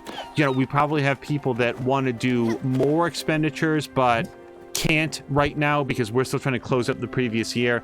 I can only imagine it must all be very, very stressful. Okay, we could do that. Catch over a third. Oh, Elena's Dharma was the quest, not the thing that we got. Okay. Catch over 1/3 of all deadly pulsar rays. Well, that we've identified on the map where to go, and we were actually on our way there. Let's just, like, arc it a little bit. Like that. We'll uncover a little bit more of the map on our way through. Hello to Innertooth! Innertooth, I don't think that I've mentioned, I love it when you come in and do your Innertooth roar. I really like looking over and seeing that, whether it's here and Mia's stream, Samalanders, Patikins when you stop by, like all of these different places. It's this thing that Innertooth comes in. Roar! Kids go back to school on the 21st. I'm counting down the days, says Moo. Yeah, I'd like to say, like, oh, it would be awesome if Moo, like, had a chance to, like, resume streaming or could hang out more, but in truth, like, you'll probably be on to, like, more photography stuff. It's awesome when you're here, Moo. We look forward to any time that you can be here. Now, Innertooth is saying there's a story behind it. Innertooth, I'm all ears. I'd love to hear the story. I think we're going through the fog barrier right now. I need to drink this, by the way, before it goes completely bad. Hold on just one second. It's going to be quiet here for a second.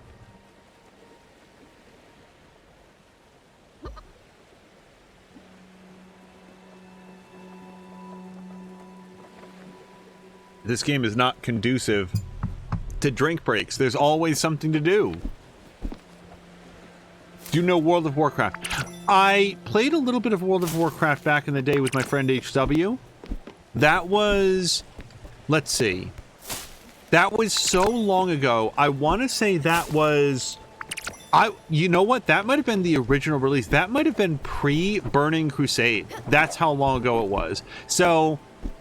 to the extent that we can say, yes, that I played it back in the day, then yes, I did play some World of Warcraft back at that part of the day.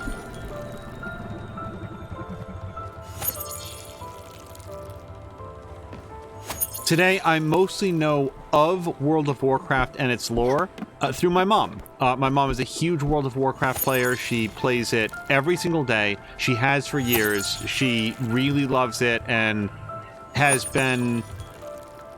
she's met a lot of, like, online friends through it, and it's kind of a bummer that a lot of those online friends will come in, play WoW intensively for, like, 15 days, and then go away until the next expansion pack comes, because, like, here's my mom who's like, she loves playing the game and loves interacting with people.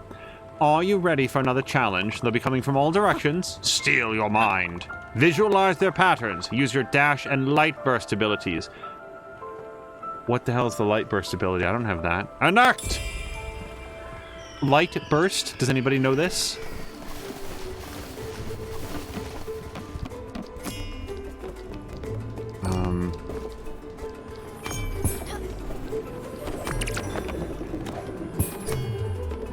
Light burst. I feel like I've not heard of this ability.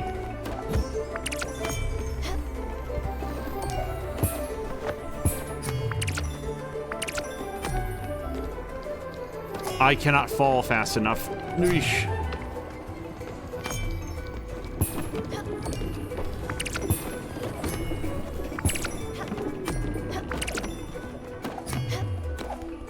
Yeah, so HW and I tried playing, well, didn't try. We played a lot of World of Warcraft on two separate characters, whatever. The first one we tried, I was a priest, and I want to say that he was a warrior. And, I mean, that's a way to play, but the trouble is you don't really have any damage outgoing. Like, he could take hits, and I could heal his damage, but we couldn't, like, do very much. So when we replayed later on, I want to say that I was a hunter, and he was a rogue. I don't really remember what he was in the second go, but basically a lot more damage output. I really don't remember what he was in the replay. And that was a lot of fun. That one was really a good time. I needed to get 13, and I didn't.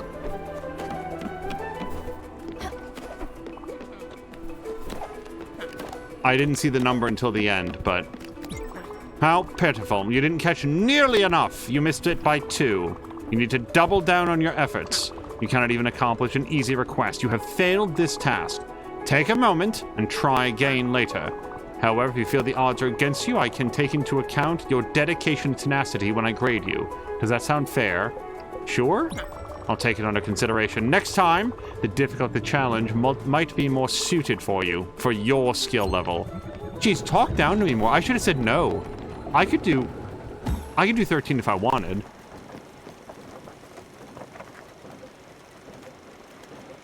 Okay, in order, Jab's nephew is really into WoW. Innertooth is saying druid healers are tree. Yeah, they have like that life tree, don't they?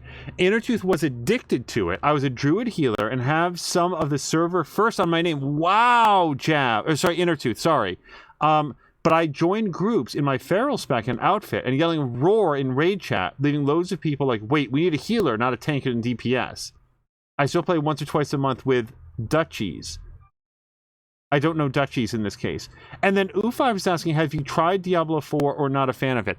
I have not had a chance to try Diablo 4. Man, U5s, I asked everybody I know if they would be interested in playing some Diablo 4, and I think it's just the time right now. In early, like, that game came out in June, right? In early July, when I had time off from work, I asked everybody around, like, hey, I've got a bunch of days off. Do you want to, like, jump in and do some Diablo 4? And just no one was into it. And Diablo can be fun to play single player, but it's so much more fun multiplayer. But yeah, Mia, Shiv, HW, even my producer, like, just nobody was into playing it. So I will get into Diablo 4 at some point. It'll go down in price, and maybe then people will be more interested to play it. You know, people get busy. It's the way that it happens. So, yeah, no harm, no foul, but I haven't had a chance to get into any Diablo 4 just yet. Are you a fan of Diablo 4 U5s? And if so, what's your character class? I did see the big news that... Here's the funny thing.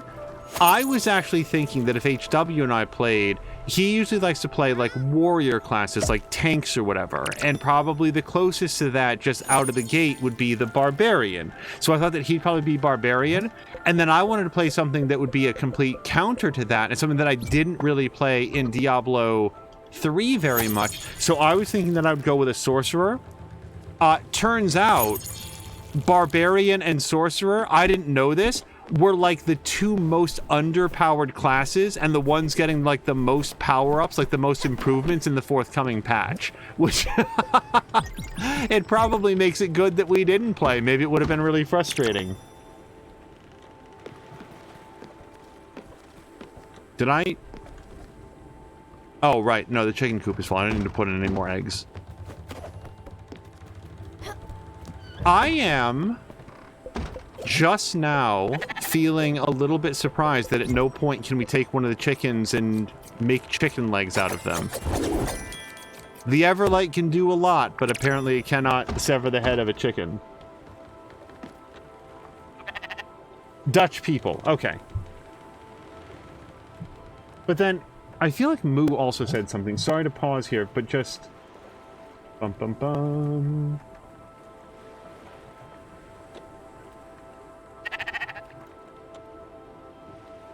Innertooth is saying, I hope you gave Waffles a big hug. Hold on, I feel like I...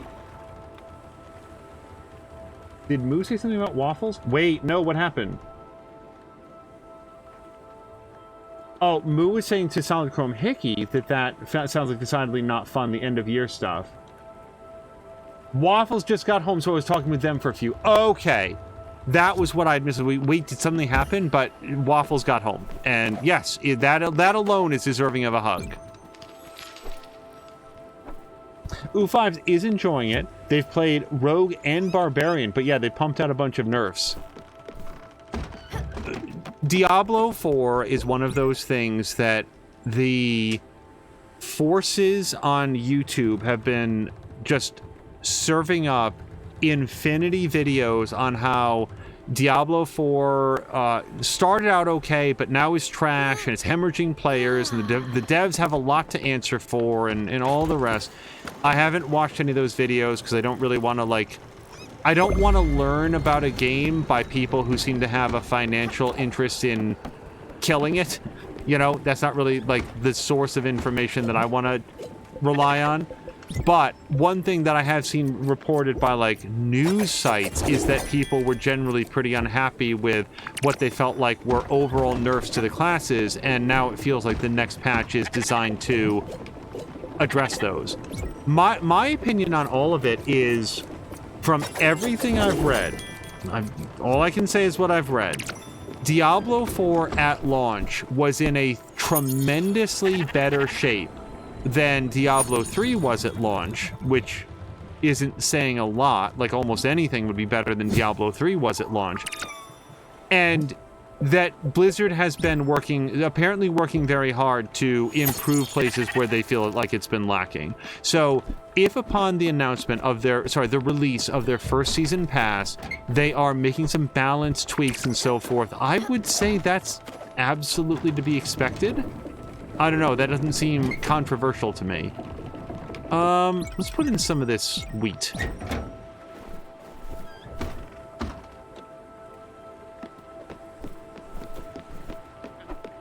But yeah, Innertooth, I do like the story that there's this long-running history of you and the Roar. Oh, hold on.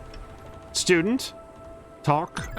The elements are after you. You need to be scared to vanquish them. Ready now? Perfect. So is it going to be 10? Do I have to get 10 this time instead of 13? She said she was going to adjust the difficulty. No, it's 12. Okay. Well, now I can prove what I said earlier about definitely being able to get that number. No!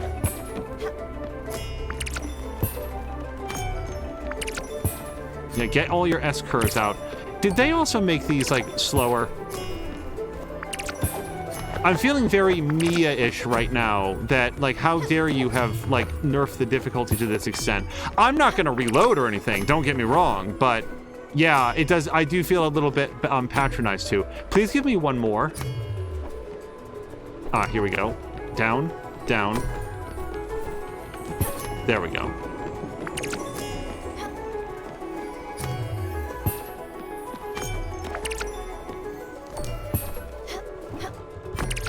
The other like stream event that I heavily associate with Moo is watching a video from Beyond Belief Fact or Fiction when Moo is here. I don't know why, like, that's like a Moo thing. Like, Samalander would watch those, Jody K would like watching those. Like, and I like having all of them, but like, for some reason, like, oh, Moo's here, like we should do Beyond Belief. I think it's just like the nuttiness of it, of Beyond Belief specifically, just like, I don't know why. This time I got 17 out of 12, and last time I needed 13. Let's go collect our accolades from Ms. Stingy.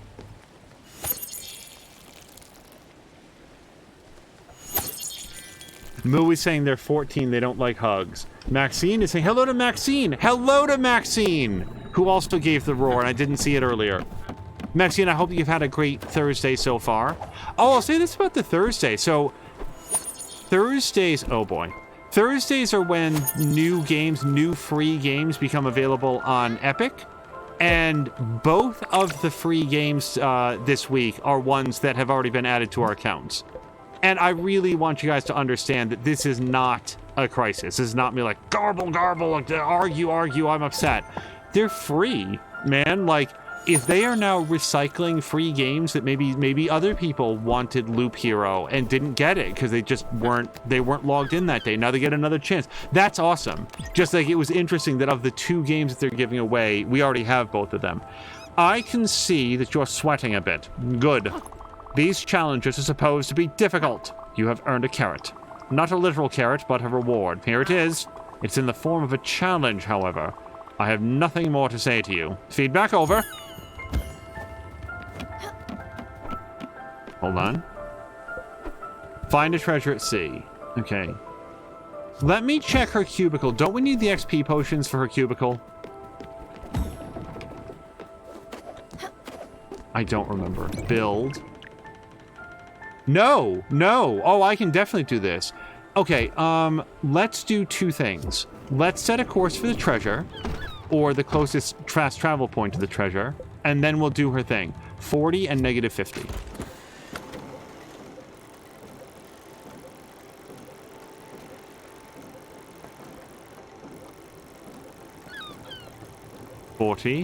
And whoops, negative 50 right there.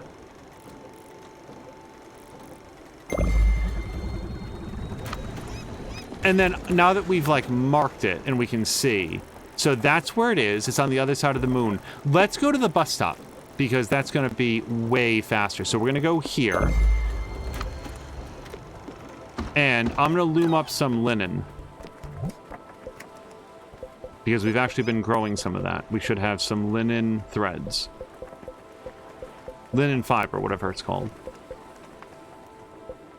What the hell? No, we've... Silk? Silk. Wool. You guys? Am I high? Linen, I was about to say. I know that we grew some linen. I did push down, too. I guess you have to be over on the left. Lesson learned.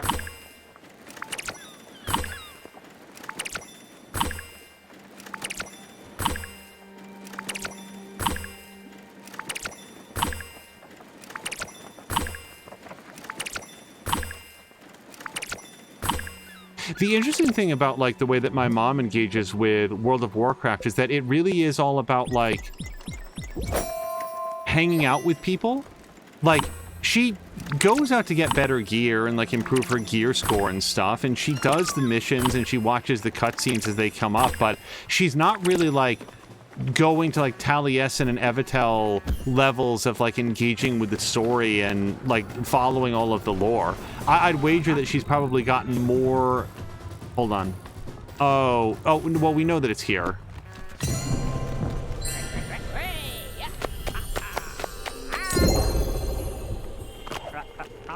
By the way, U5s, did you have a preference yourself between Rogue or Barbarian? Based on, like, the Barbarians being underpowered, I would assume that it was Rogue, but... Okay, so now we're at 40, and negative 50. I believe it was right here. Energy is playing Classic up to Wrath of the Lich King. I really like the fact that World of Warcraft Classic is a thing, because I remember seeing articles that very correctly pointed out that the original World of Warcraft, like that game, as it originally existed for people, was gone. Like, it had been completely replaced by what World of Warcraft was now, and people that were maybe a fan of that earlier version, they didn't have any ability to engage with that anymore. And then Blizzard released World of Warcraft Classic, and then, like, Wrath of the Lich King Classic, and again, I think that we talked about this during some previous stream. They did add some basic quality of life improvements. Like, I think I learned about this from my mom. They have things like the buyback button. That apparently wasn't a thing. If you accidentally sold something, oh well, sorry. You can put in a ticket with support and maybe they'll be able to give it back to you, or they might just close the ticket. But now, yeah, they have the buyback button that's been put into World of Warcraft Classic. I think the looking for group thing is also in there, but I could be wrong on that part. It's just cool that they not only gave people, like, the pacing and the leveling and the skill systems that were so memorable from that original version, but they still went a step further to say, here's basic quality of life stuff that we just know is not going to be controversial to give people.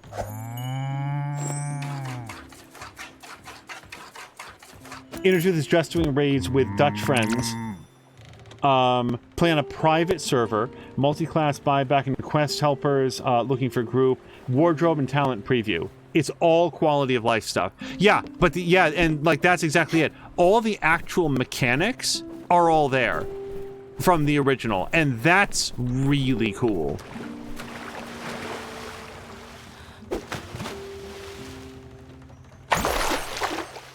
Was that the treasure? Rare coin collection? Oh, Elena wants to talk to us. You found my wedding ring and my rare coin collection. That will be all.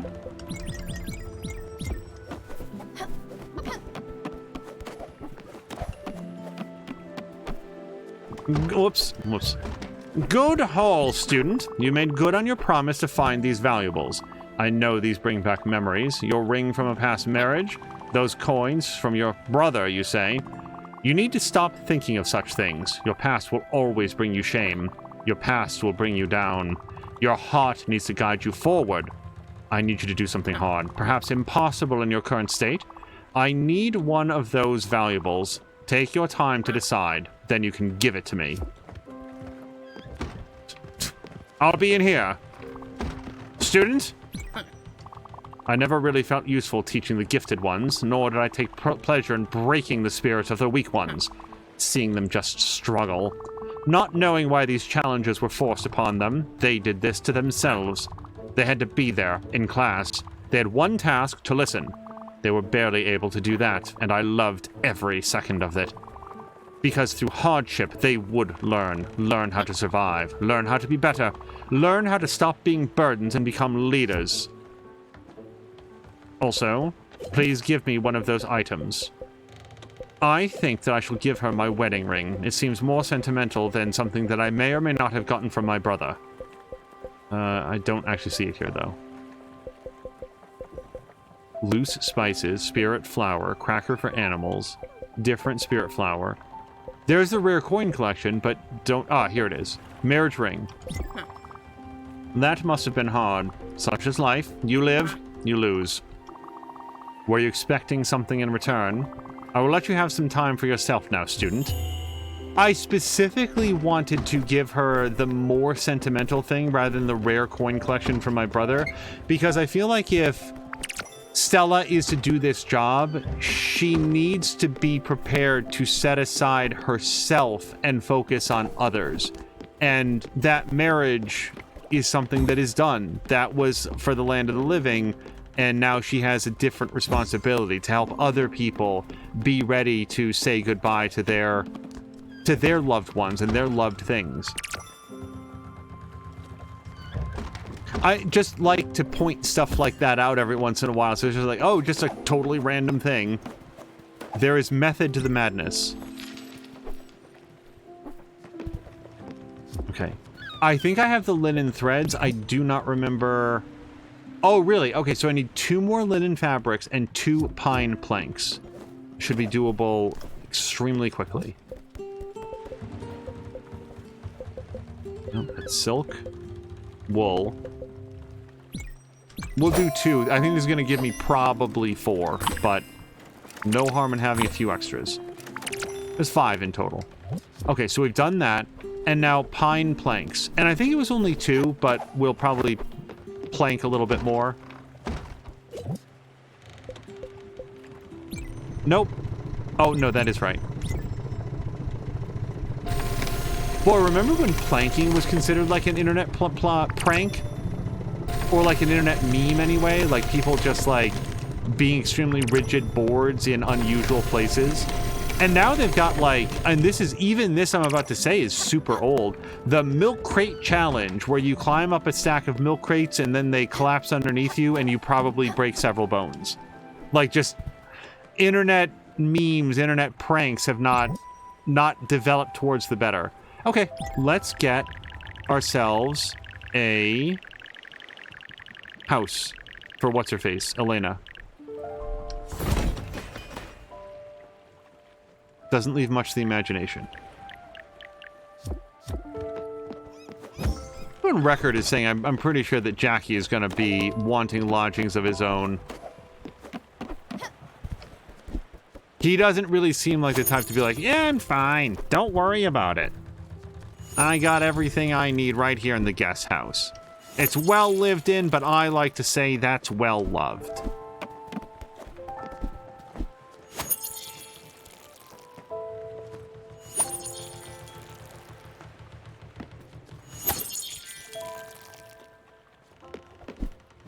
I wonder if there will be like a thing at the end, like total number of crops grown. I have not fed. Get up. Hold on. Jackie. Jackie. Can I talk to him? Yeah, see, I haven't fed him in like a whole day. Have some fried chicken. Oh, that smells nice. You know, I've been trying to eat better recently. Stay away from all the junk food, so I probably shouldn't. But strict diets never work, you know? The trick is to indulge every once in a while. And I've been good. Real good. So I'll have this fried food. Thanks a lot, Stella. Okay, we found out what he likes, I think. Likes fried food.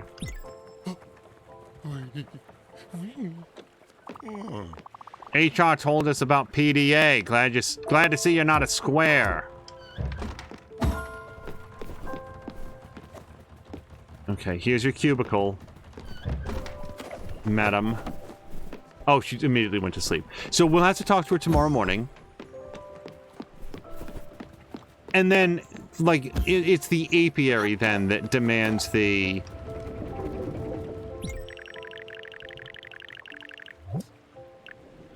XP potion, yeah.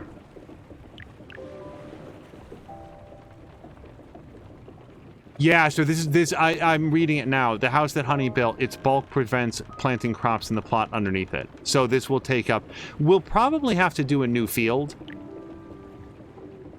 I think what we'll probably want to do is just straight up build an additional field. That's the garden. Orchard. Sheep corral.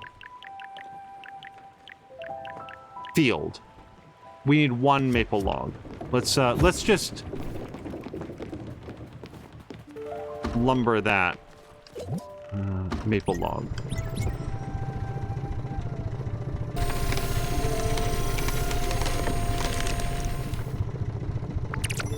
Is there any sense to this, like, progression of, like, maple to ash to pine? Like, is pine really more difficult to work with than maple? Wood? I don't know anything about carpentry.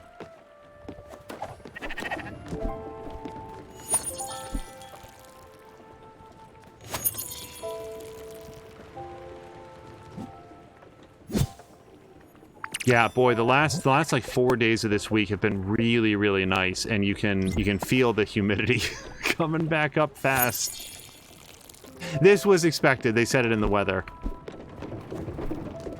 It is not a big deal relative to what a lot of the rest of the country's been going through.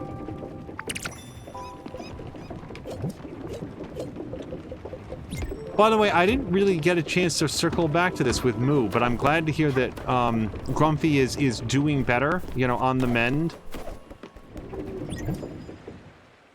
Wait, maple... Oh, maple log, not maple planks. Okay, I need to go get some maple logs then. Here's what we're gonna do. We're gonna talk to Elena tomorrow, and we're gonna go to Furugawa next time. Next time we can move. I really should have been headed over there during the daytime. Like we could have been all the way there and then done the Lily event.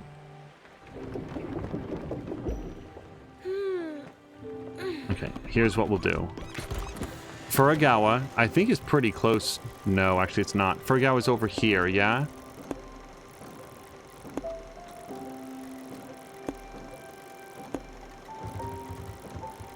It is over here, though. Furugawa, yeah. So, the fastest fast travel point is right there. So, we'll go here.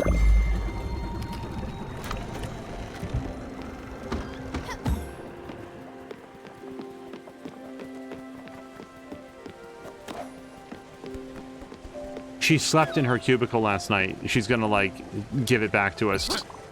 This will do. This will do nicely. but let me warn you, I need the bare minimum. Please do not add anything to these quarters, not a single ornament.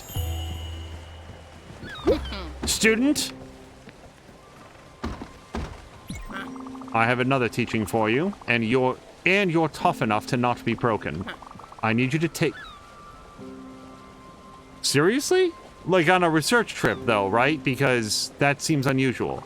You are equipped to do so now. We don't need to say more until we get there. Peace. Quiet.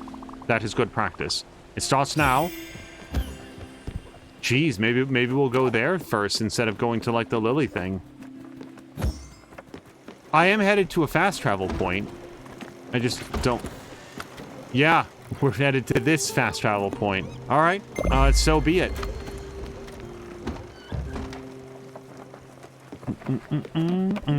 I don't think that there's anything else I pressingly need to do.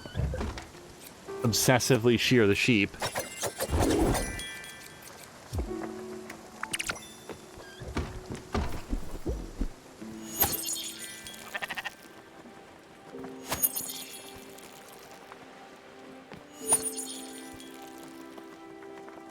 I'm sure it is noticeable, but remember when we got, like, the moon upgrade or whatever it was called, and suddenly we got,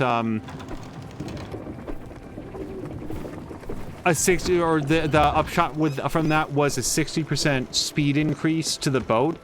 I don't know that I super feel that I'm like, oh man, the ship is going so much faster now. And the thing is, it probably really is a thing. So as we walk Elena towards the Everdor, or not, as she turns around, I will note one thing, which is, like, when Lily was telling us the story, she specifically referenced, like, Gwen as being a childhood friend of Stella's. I had been operating under the belief that a lot of the characters that we meet were not actually, like, they didn't actually know Stella in life, but that is plainly not correct. Stella, we are here. I know I've been working you hard lately. I hope you do understand. Everyone needs a little bit of discipline in their lives. For someone who takes others to the afterlife, you're holding on surprisingly well. I do have one last request for you. It won't be an easy one, considering what we're talking about. Will you make the journey with me? Thank you. I find it interesting that I think that was probably pretty hard for Elena to ask. Based on everything about this person's mannerisms and the story that they've told and their, you know, I did what we had to do in order to teach the children how to survive, like all of that, for her to say in this moment, I need to be with someone. I need somebody to make this walk with me. Or short series of dashes. I feel bad that she's probably famished.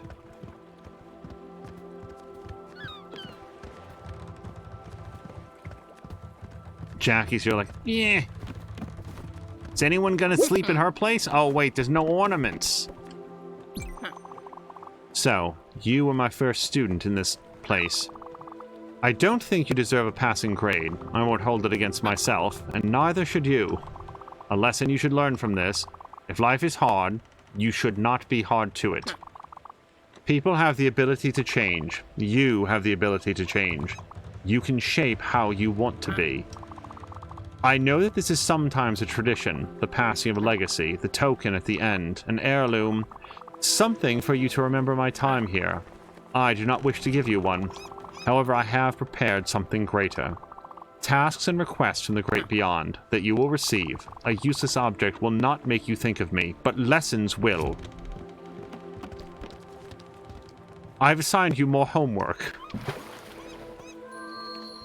In that way, you shall learn about your responsibilities in ferrying people to the afterlife. Hopefully, this will all be over soon.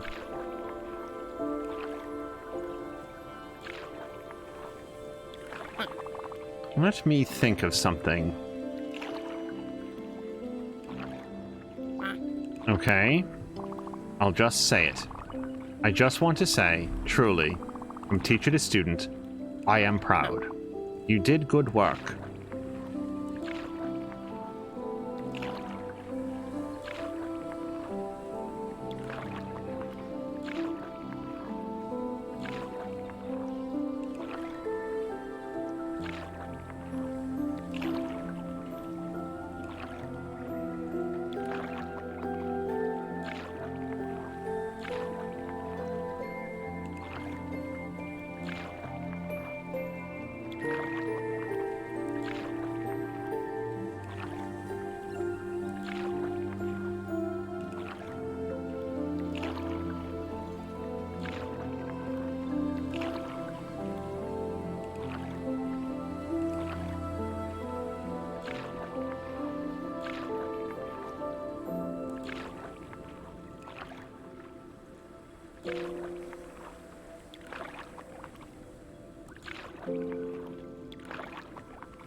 I've been thinking, when we get there, maybe, just maybe, we can hug.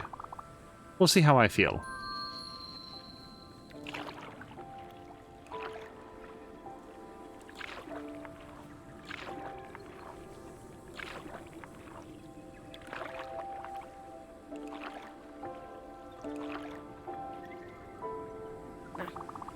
This is the only time I will let you. Come on.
Elena was here and gone in a flash. Like, we picked her up in this episode. Oh, right, you can't do anything here. You gotta leave the Everdoor. Like, I was not trying to mainline her quest or anything. I was just like, she just didn't want very much. She introduced a couple new things. Nothing with XP potions, mind you. Did she leave us? Yes, she did. There's our spirit flower. Another thing that occurred to me in between streams, you guys remember Beverly? She was like the little hedgehog-looking person who, like, the whole thing with her, I didn't, like, realize this when we brought her to the Everdoor, but when she was on... Hold on, I want to go to Furugawa, which is here-ish. Yeah. When she was on the boat, she was super chatty. Like, she would launch into, like, these long, meandering stories that were, like, Grandpa Simpson levels of, like, okay, thank you for that story that went nowhere without a point. And, like, they were good-natured, and they weren't that long, and I enjoyed hearing them. I felt like they gave us more insight into the character and what their journey was. But one thing that it whizzed right past me until it was, like, a topic of conversation here. When you go to the Everdoor with Beverly, she's basically silent. She doesn't say anything. She just sort of, like, looks around. And when that was playing out, I was having flashbacks to Alice of feeling like Beverly also had some memory issues and was getting confused very easily and stuff. But now in retrospect, I don't know that she was confused so much as she'd said everything there was to say. Like, I didn't really pick up on this at the time, but I feel like what you were meant to understand is Beverly's quiet now because she's told all of her stories. Beverly's like tale, her time aboard the ship was one of loneliness, I really felt like. And the fact that when it was time for her to go to the Everdoor, she just didn't have any other stories. She'd said her piece. I thought that was really like a nicely done thing, and it just sort of went past me in the moment, but you know, coming up to it later. We are at Furugawa, but what I want to do is build another field, which I need the maple logs. Do they sell maple logs here? Sorry, are there maple logs to chop down here? No. Well, I don't want to leave. I get the maple logs. I don't need them, but we can get them someplace else. Doesn't say anything here at all. They sell seeds and pork. So, buy some rice seeds real quick. Let's head over there.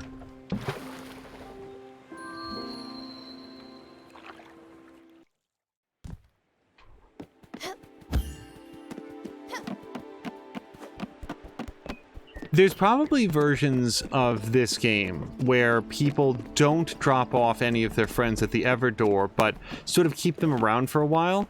And it's conceivable there's a version of this game where Gwen and Elena are on the boat at the same time. But that's not the version that we're playing. In our version, Gwen got off the boat a real long time ago. So the fact that... What's her face? I literally just said Elena. The fact that Elena was referencing Gwen and telling old stories about Gwen and stuff, that to me does speak to the fact that that's a very strong indicator that she knew Gwen. Like, she's not just BSing, she's not misremembering or like enchanted by some glamour to think that she knows what's-her-face, Stella. Like, that whole story really can only work if Stella and Gwen really did know each other, and Elena was aware of it. Sorry, Lily. I said Elena multiple times there. Lily. Like, Lily is clearly not your average passenger.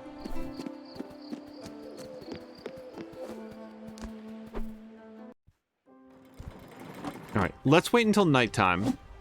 I have a feeling that Lily herself will appear on the cabin of the ship, and then we'll know it's time to go.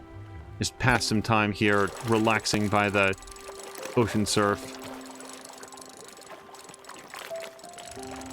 Water splashing up against the dock in a very calm and rhythmic way. On occasion, I've thought that it would be really nice to live next to a lake or the ocean, because it would be sort of moderate. It would be like, there'd be moderation in the temperature just because of the proximity to like a large body of water. But then there's the humidity, and especially if you're living next to the ocean, the salt spray. Like, the salt might just get on everything.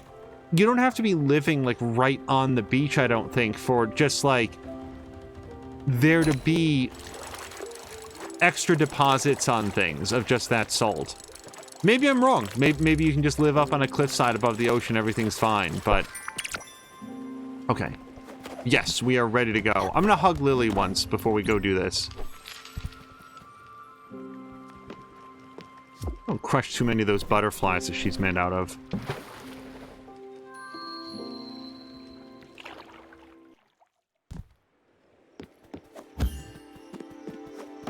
I also find Mia's aversion to lakes and lake beds really fascinating. Like, yeah, it's weird stepping into the muck when you don't know what's down there and stuff, but as long as it's not like a snapping turtle, I feel okay. I really would not want to encounter a snapping turtle. I don't want to bother snapping turtles, and I don't want them to bother me. Just hang out in the lake together. Okay, here's our piece.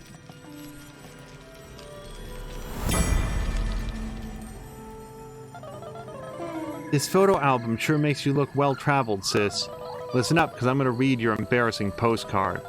Let me find my famous Stella voice. 1 second.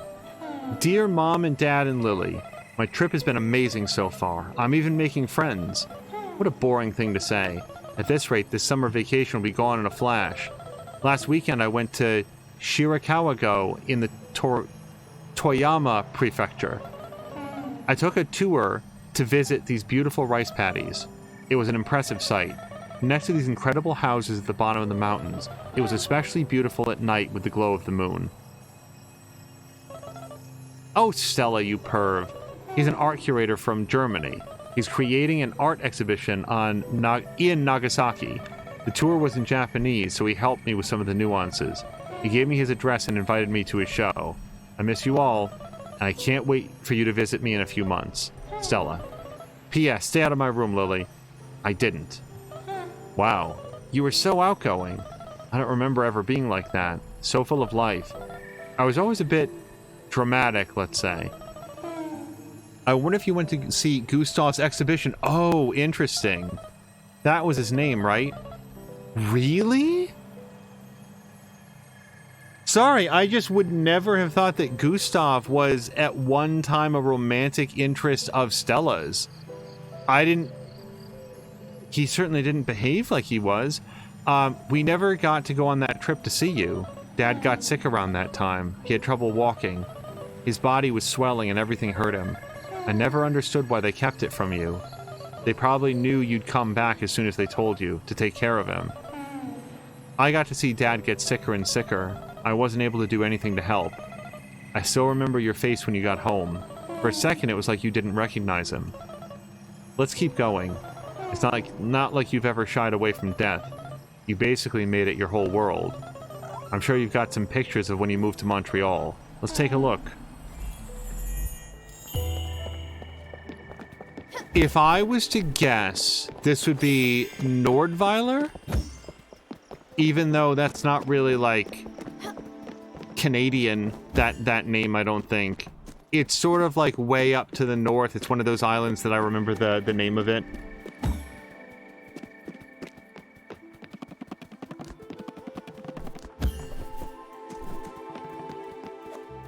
The thing about a decision like that, to keep from Stella the fact that her father, like Stella's mother and father, I guess, kept from her... Wait, I really need to check to see where we're going. Oxbury. Okay. Well, I guess we'll find Oxbury and then go to a fast travel point. Let's head to the fast travel point now. And then we'll see if we can find where Oxbury is. I don't remember Oxbury. There's Nordweiler. I bet it's over in the east.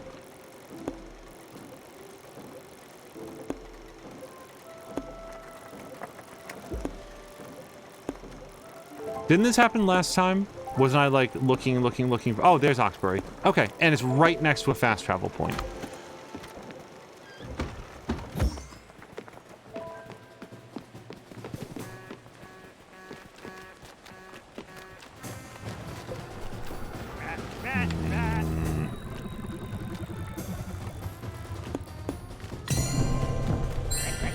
The thing is, this Lily quest is basically what I can do right now. Until I find some sort of indication about, like, how to do the XP potions, it's basically this. Oh, if we could somehow make it there today... Seems real unlikely, given the fact that it's gotta be sleepy time soon.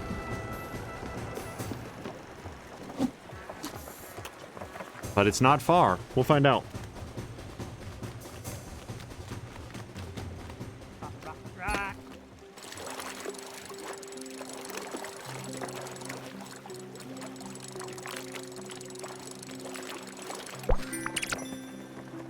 Get 90% of the way there and then have to go to sleep. Although, it is sleepy time right now. Yeah, we made it all the way there. Who knows? Maybe it was a full moon.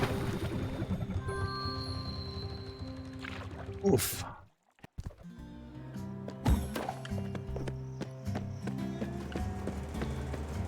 Now we've got the different problem. Now we have to find the what's it called? Before the sun comes up. Otherwise, we're here for a full day. The shrine.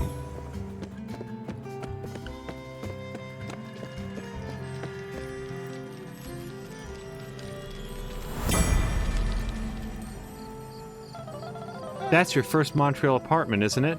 When you moved out of the house to the big city? My big sister's striking out on her own. Yeah, that place was such a dump. Sorry, sis, it was. You could decorate it all you wanted. It would always smell whenever whatever your neighbors were cooking. And you could hear them yelling at each other. Your rent was probably so cheap. Plus, you were all alone. No roommates? Well, not quite alone, with Daffodil.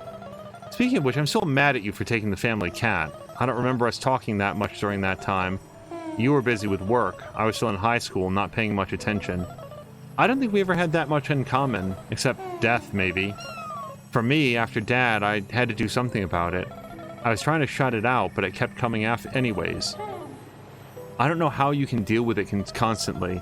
Work at the hospital with people at the end of their lives, around you all the time, helping those people who are suffering in front of your eyes.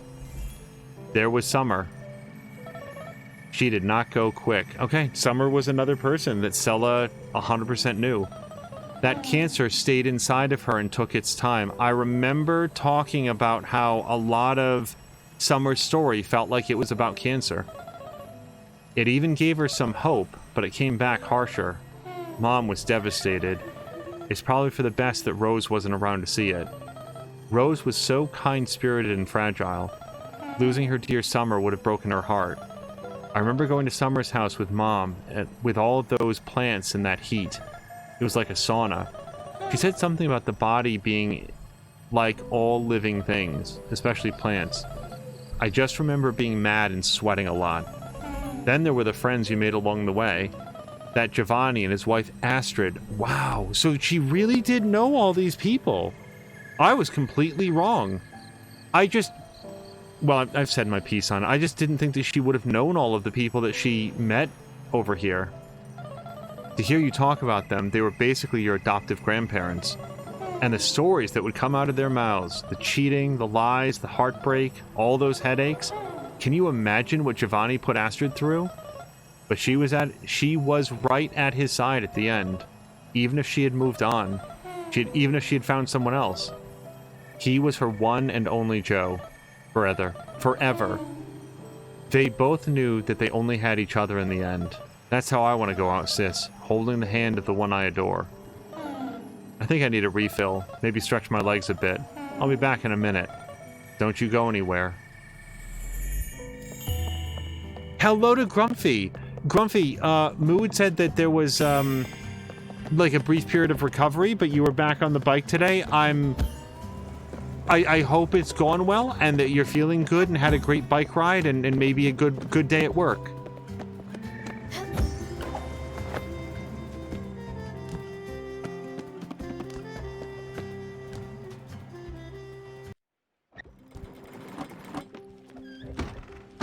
That was an eventful night. Let's also hug Lily. I'm currently still sort of operating... Here's my other thing. I was completely wrong about Stella not having known these people for reals. But the other part here is Gray Mist Peaks. That feels like it's close by. Isn't it just the north here?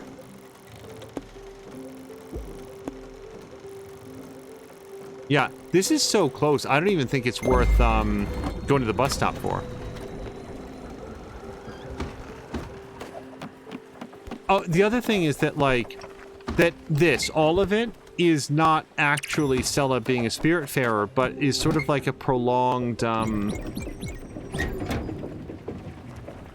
dream that she's in while in a coma. And that this conversation that Lily's having with her is Lily sitting next to her at a hospital bedside, like, just engaging her in conversation, a one-sided conversation to help keep her company.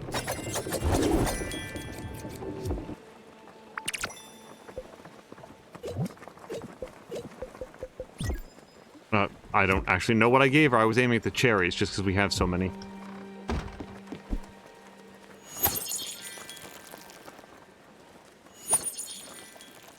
Yeah, Grumpy, I hope that you had a great day. Mood said that Waffles had just come home. I hope they had a great day.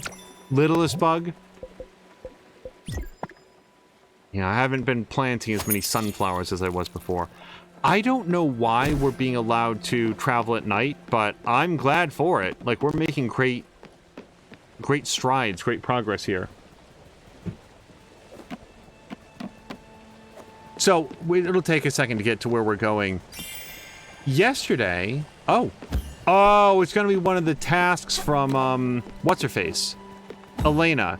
I do remember Elena's name, guys. It hasn't been that long.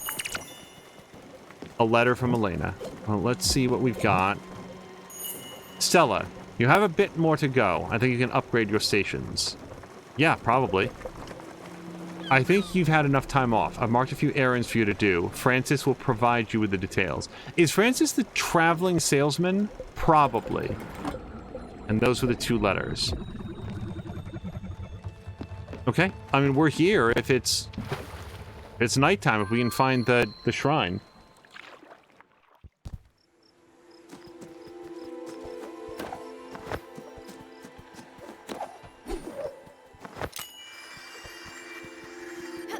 Oh, shit. For some reason... Get it.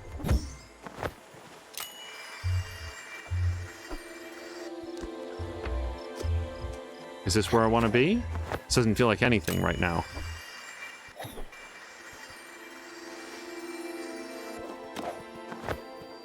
No, this feels like a big fat nothing up here.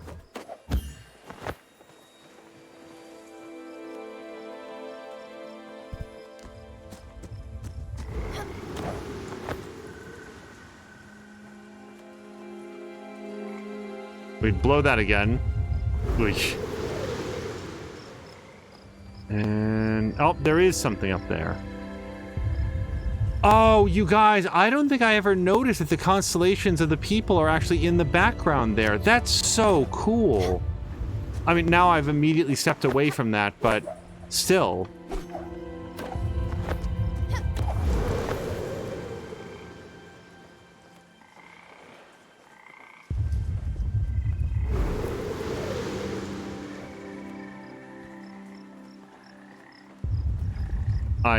Oh, there is a place to go.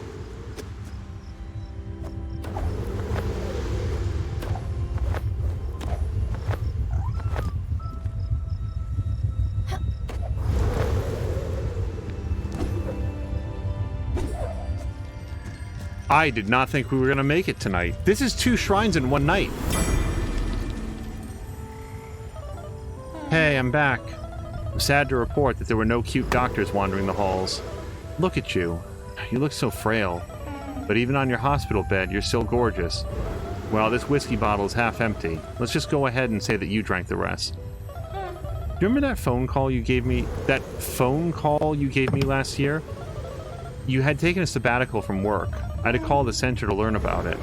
Yeah, she took a few months off. She got some bad news. What a weird way to learn that your sister isn't doing well. So you called me 2 weeks or something after. Maybe 2 in the morning here. Your voice was shaking. I could hear you breathing heavily. You start talking about the trees around you in the air. No, hi, Lily. No, I'm not doing well. Nothing, just talking about the trees and the air. You said it was cold. You said it felt like death even over here. I didn't even know where here was. It went silent, and then you said that you'd be home in a few days. I didn't know what to make of it. Were you sleepwalking? Was that whole thing just a dream? I was scared. You came back and told Mom and me of your diagnosis. And now we're here together. Mom is awake, and I'm awake, and I'm holding your hand. If you can hear me, I love you so much, sis. You're not alone in the woods anymore. We're here, Stella. You'll never be alone. You've never been alone.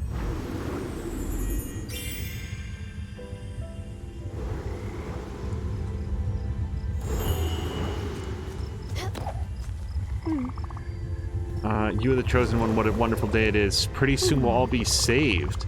Oh, okay. That's the whole thing. Well,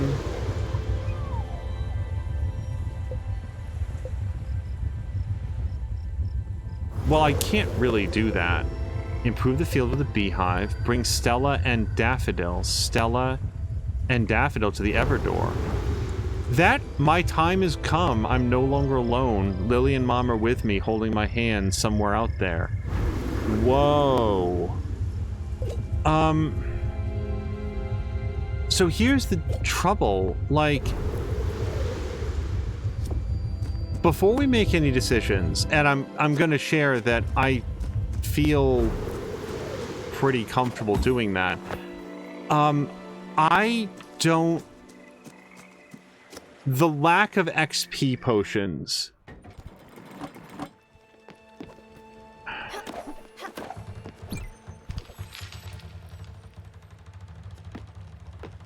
Every other character, when they were ready to go to the Everdoor, we went to the Everdoor immediately. It doesn't seem inappropriate to bring Stella there. And yet, XP potions, man. Let's go, like, over here. And while we're going, let me look on the map here. Like, there's nothing there. No. There's the gold dragon, if you needed more gold ore at this point.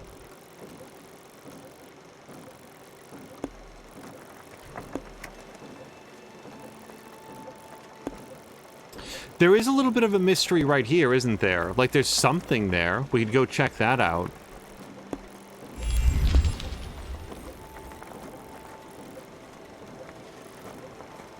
Okay, I heard something mysterious, but...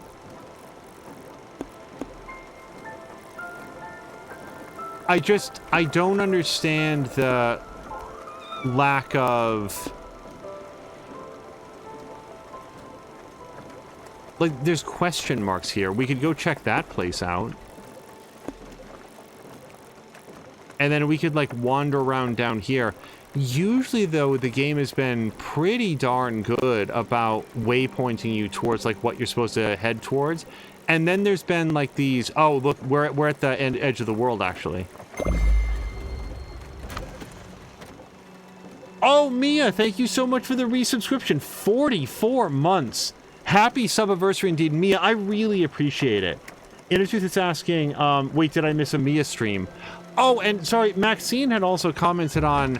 Yeah, Maxine, I looked on the Discord, and Patikin just said, I'm not going to be streaming today or tomorrow, and I'll see you with a new story game next week. Unless he gets into the Payday 3 beta, he's off for the whole weekend. And again, that's great if that's where Patikin wants to be. I hope that he's doing okay. Because Patikin keeps an extremely regular schedule, so when something throws that off, it's just like, if he's just taking a break because he feels like it, that's awesome. And otherwise, I just hope he's doing okay. It's daytime now. Okay, let's see if we can get here, because it does look like there might be something there. We could also check the extra, the errands that were left behind. So far, the errands have been presented by Francis the Traveling Merchant as repeatable quests that you can get cash. I just saw an ad for a wireless bra, and I gotta be honest right now, I never even knew that they needed to be plugged in. Well, I think it's more the convenience of being able to get your internet wirelessly. Like, before, you had to step up to a computer, but now, through the magic of wireless bra, you're able to pick up all of your A, C, and E quality wireless signals. I have no joke to go with this. It's literally going nowhere. But yes, Intertooth, well done.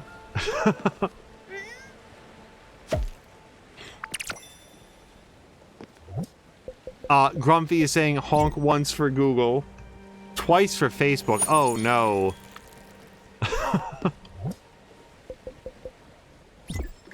Mia was talking about Threads, the new, like, Twitter-like from Facebook, and I know a lot of people that are trying to get themselves onto Blue Sky, which is the follow-up from Jack Dorsey, the original creator of Twitter. Like, he has his brand new project called Blue Sky. I don't really have a concept of what is supposed to be different about it. So let's look at errands. I mean, I suppose... Oh, Elena's lesson. Elena's demand. Tea leaves. So I could actually do this. I can't do it right now. But I could... Elena's stipulation. I could get her that for $50,000. Sure. Give her that. Well, that's not really her. So there's two other things here. We would need snow crabs and lobsters. I don't have them, but I generally know that we can find them in the north. And then this is the tea leaves. This would be growing a lot of tea.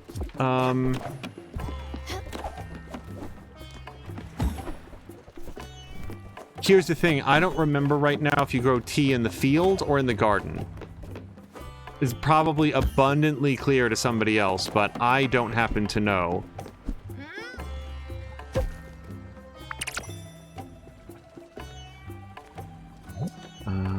Tea? Yeah, that might be a field thing. I'm also not 100% sure that I can get enough, or that I have enough, tea seeds to plant as many as I would need. Oh, Maxine is going to turn in. Maxine, thank you so much for hanging out. I hope you have a great night.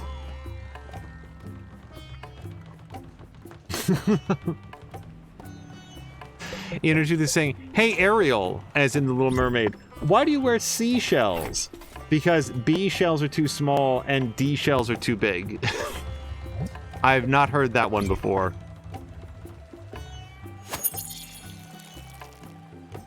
Boy, I remember... You know what? I'm going to steer away from this topic. I remember seeing a CEO of a certain company make some awfully bizarre comments about The Little Mermaid. It's weird stuff, man. I remember I really liked The Little Mermaid and Beauty and the Beast, like, when they came out, and then watching them, like, now, many, many, many years later, like the Disney animated movies, they are really short. Like, way shorter than you remember. Grumpy is calling out the cow Moo as opposed to his wife Moo. Hey, watch it. He's still full for some reason, but he's in a terrible mood. Oh, he just has a bad attitude. He needs a home. Well, do I even have the capacity to build him a home?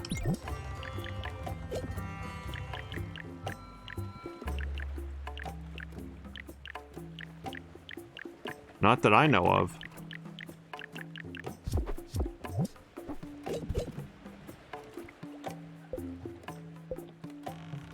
I think we'd have to improve the fields with a beehive. And again, you guys, improve field beehive. I need 6 XP potions. I have 0. I've never seen one. We can visit Francis later. I do not have enough tea to satisfy that errand. Let's mosey our way down to the bus stop, and then we're going to see if we can get in here a little bit closer.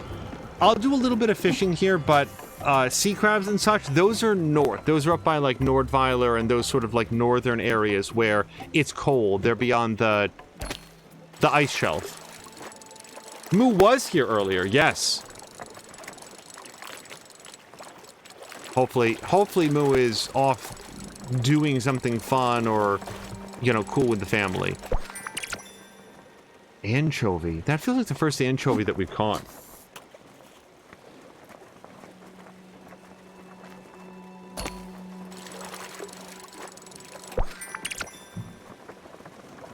It's interesting to me now knowing so much more. Like, I guess I just assumed that Stella died young. And then we started seeing some of those images of, like, a life. And I guess I'm feeling a little bit more surprised that she has arrived in this space and perceives herself as being young. Like, was that the last time that she was really happy, and that's why she wants to do it? It's just like, oh, youth is wasted on the young, and now she can enjoy being young again forever in this space? Is there something more to it? And I don't think that these are really knowable. I'm actually going to arc around the fireflies, because I don't really need to do that event right now. Yeah, oh, the Ioniq 5 arrived, and the Model S is going to be in the shop another week. I guess I'm going to have to chat with the dealer about waiting or not. And hello to Uptaria and everybody raiding over. Uptaria, thank you so much for the raid. Hello to everybody coming over. We're playing some Spiritfarer. I will caution anybody coming over that we are now very late in the game. Like, honestly, possibly approaching credits. Like, we're that late. So I wouldn't want to spoil anything, but if this otherwise is not, the game that you want to play, or maybe you want to see the ending of it, maybe you're already familiar with it, welcome in. Uptaria, thank you very, very, very much for the raid.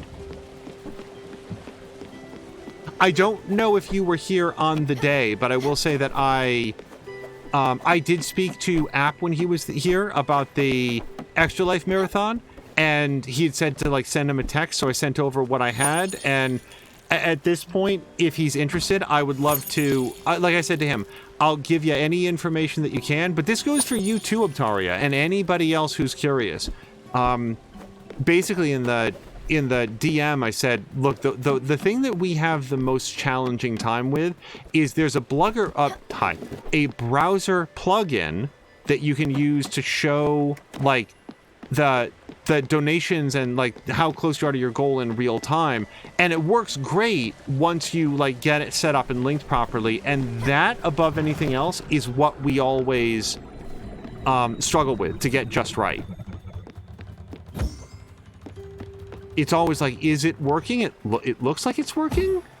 You know, let's test it. Okay, it seems okay. Are the alerts working? Like, it's like it would be the worst possible day for the like bot to crash or something. Yeah, that was just a fish. I think we're gonna head to the Everdoor, and I think that we're gonna do that for a specific reason. It is possible that this is not the end, and that this is in fact the gateway to get the XP potions. And at this time, I'm content to learn one way or the other. It would be fascinating to me, from a story perspective, if Jackie then became the next Spiritfarer.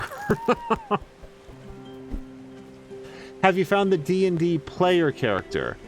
I don't think so. No, we found a teacher who was here and gone, like, within this episode. Elena, the teacher, like the Greyhound teacher, she came in, she imparted lessons, and she was on her way. She knew what was up. She had a schedule to keep, I guess.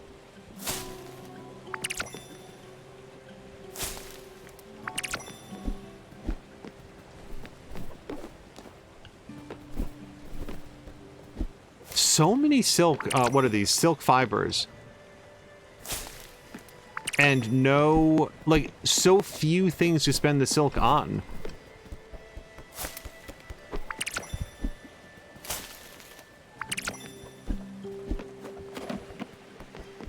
Yeah, I don't know, like, as far as I know, we've been to every island and we've talked to every person, with arguably the one exception being, there's one place up here, Nordsea Pier. I went there multiple times. It's got a question mark. I never found what we were supposed to do there. I visited there a couple times and just bounced off of it. Gates are closed, man. Come back later. All right, let's head over here and see what's up. I'm sorry, saying your boat is totally built. So, as far as I know, my boat is totally built, except for things that I need XP potions for. Like, I need 25 XP potions there, and apparently 1 diamond. Whoops. I had 2. I might have given 1 to... what's his name? Francis? Francis, the traveling ship dealer person. Because I had 2 before. I was only missing the XP potion.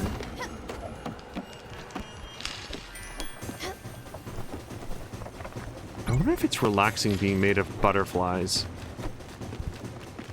I feel like tickle a lot. Oh, hey.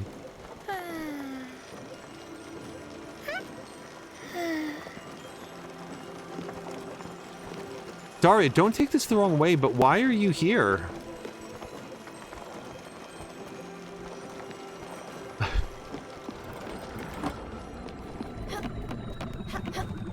I'm just looking at... oh, look!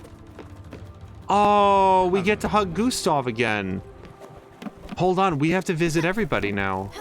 Well, I mean, I guess I will visit these guys. Oh my gosh, you guys, we have to visit Gwen. When did we saw Gwen like episode 2 or 3. That was months ago. Look, there she is.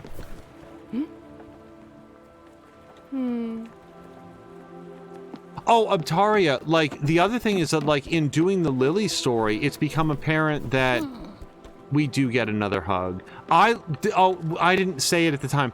I love the fact that her ears go up when she hugs you. She's so proper. She's so, like, dignified. And then when she hugs you, her ears go straight up. Which is just so cool. Oh, it's summer. I'm so glad that, there's Alice. I am so glad that what's-her-face was there. Shit. Daria. Because it wouldn't have occurred to me to walk around here. Oh, Stanley, brother. I don't think that we can hang out. I can't do that again. Who if we... Oh, wait, Beverly. Yeah, okay, so Beverly wasn't a hedgehog. Beverly was like a little owl. Alice was the more hedgehoggy person. Uncle Atoll was curious to me because he just, like, went by himself. Like, he was just like, yeah, I'll see you later. And then was gone. And I honestly thought that, like, it would be a ruse and we'd see him again later. But no, he was just on his way. Hold on, I really... Wait. We didn't see Astrid or, Yeah, there's Astrid. Giovanni.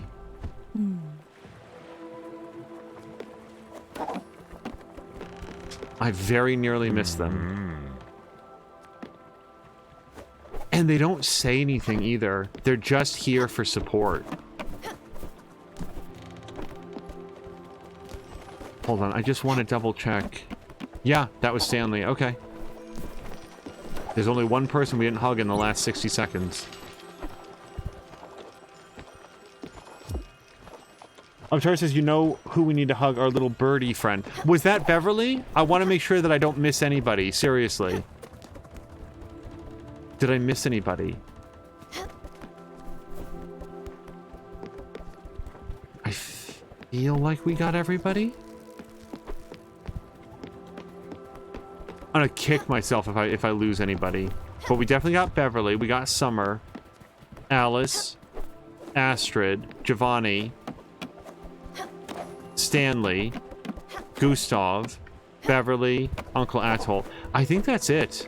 I think we got everybody that we can get.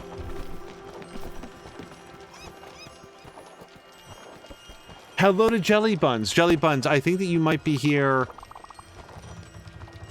Is this Daria? No, this is Lily. From this point onwards, there's no turning back. Do you want to continue? I'm gonna say yes. I guess there's something that's been left on the table. I legitimately don't know what it is. And I always play games in, like, this is my path through the game. I've searched every island. I've done basically every side quest. I'm sort of stumped on these XP levels, XP potions. Like, yeah.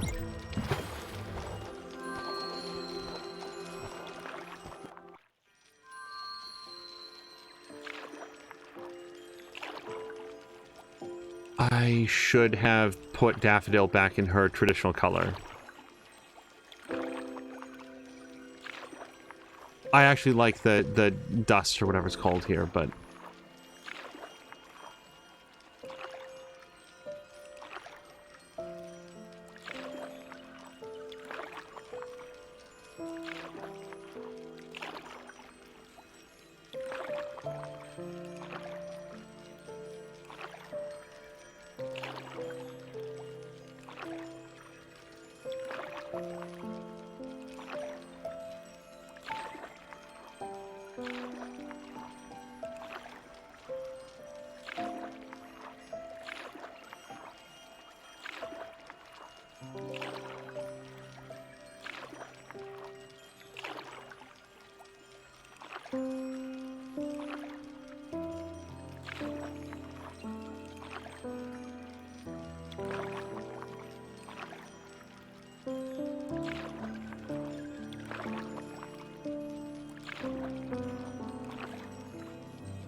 I really hope press X is to pet cat. Like, I really, really, really want to hug and pet Daffodil here. Oh, it's perfect. It's perfect.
Flowing through the seas of time, memories that were left behind bring us closer to the end of this journey where we grew as friends. Take me through the mist and storms in waters that are still unknown. Under guiding starlit sky, we will learn how to say goodbye.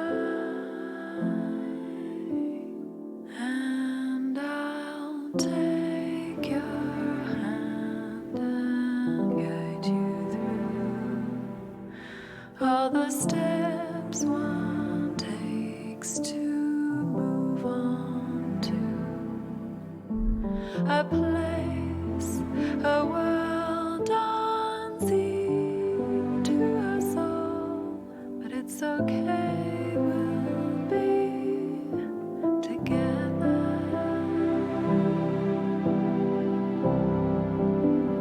And I'll take your hand and guide you through all the steps one takes to move on to a place, a world unseen to us all. But I know we will remember. And I'll take your hand and guide you through all the steps one takes to move on to a place, a world unseen to us all.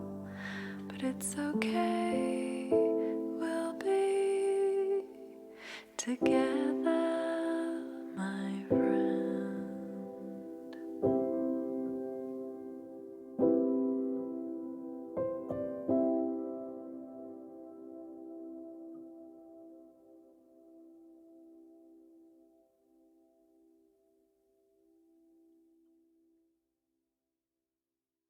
Okay, I don't know if we're gonna get another musical piece, but yeah, for sure in a game like this, I'm gonna let that play out. That was lovely, and if it winds up getting us muted or copyright struck or whatever else, it's just gonna be the way that it is. Like, I'm not gonna, for the people that are here live, they deserve to hear that, and that was I like that. Abtari is saying, if you're interested, I'll tell you about the Miss character. Probably. Let's see if we get any sort of like, yeah, just straight back out here. I'm gonna say yeah, let's go for it, Abtaria. I'm all ears, because this is our time to say whatever we have about the game. In any other stream, it would be a big spoiler. So yeah, lay it on me.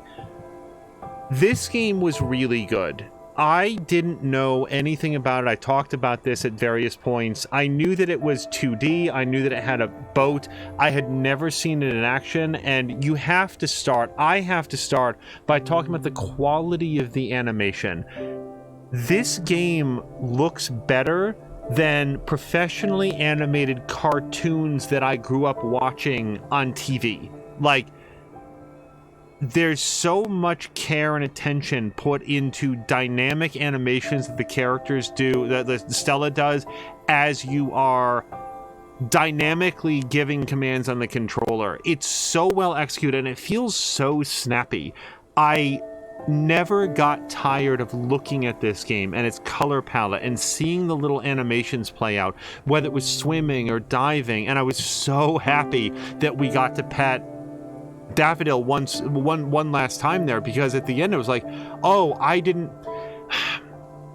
Daffodil's like always there, so she starts to fall outside your like realm of vision. It's like how you don't see your own nose, even though it's right there in your visual spectrum all the time. Daffodil was always there, so I stopped thinking about her as often as the game went on, and then I realized at the end, oh my god, like I put Stella back into her traditional outfit, not knowing that we were this close to the end, and then didn't do that for Daffodil at the end just because we had one color that we'd never seen on Daffodil that I could remember.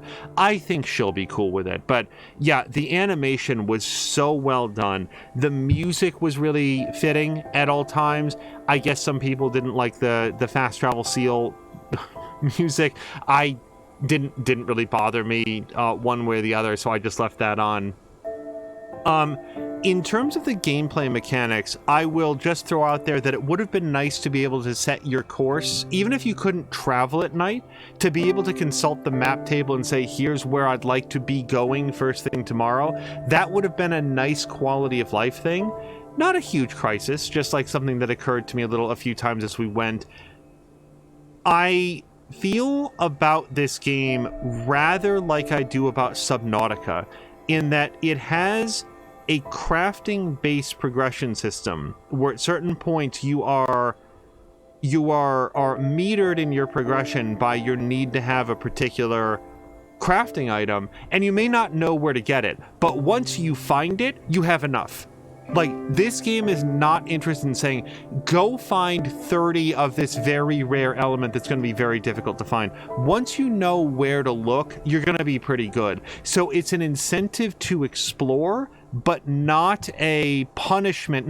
Punishment isn't quite the right word. Not a, like, now you have to grind this for a really long time. That's the same concept that Subnautica and Subnautica Below Zero bring to it. Like, you're gonna have to look around for what you need, but then once you find it, you are then past that gate and moving forward. Suddenly there's like, oh, now there's 8 more things that I can buy. Remember when we found zinc for the first time? Remember when we found gold? Suddenly the doors were blown open and we could do so much more that I couldn't do before. Maybe the XP potions would have been similar, but they felt a little bit optional near the end. And then before we go to what Abtaria had shared, it's the writing of it, which varied from, that's nice. Like this game had a very pleasant vibe most of the time. We'll get to the times that it didn't in just a second.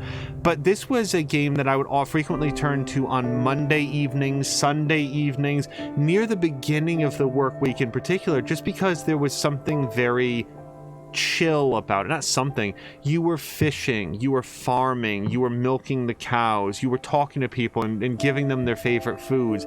And there's no risk of death, there's no risk of failure, there's no lost progress. The closest that we ever came was a minor bug, and to this game's credit, it seems like nearly any bug that you encounter, you can just exit and go back in and the game will like refresh itself properly, which, hey, is better than not having a fix at all, right?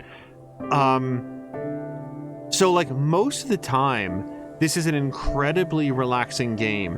And then there would be some points where it was like, I feel like there's elements here that I'm not necessarily putting all the way together. Summer was an example where I do feel a lot of clarity at the end, knowing for sure that Summer was dying of cancer, that she was somebody that was close with Stella. Stella had cared for her deeply in her final time there in the hospital, and that Summer left a very deep impression, and it feels good to have that clarity.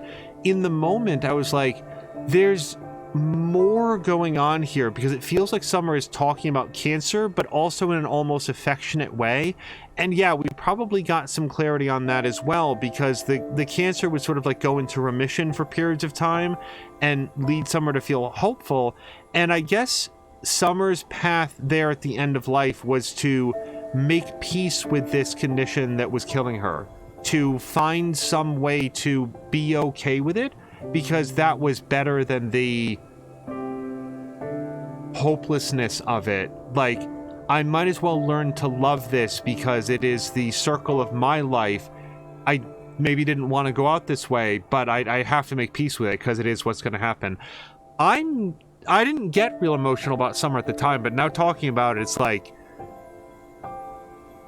I feel like now I understand Summer's story a lot more than I did at the moment, and I don't think that the writing was poor or obtuse. I just think that it was speaking a language that I sort of 40% understood. I was like, okay, this is cancer, but I'm not there the rest of it. And then at the end, you get the rest of it.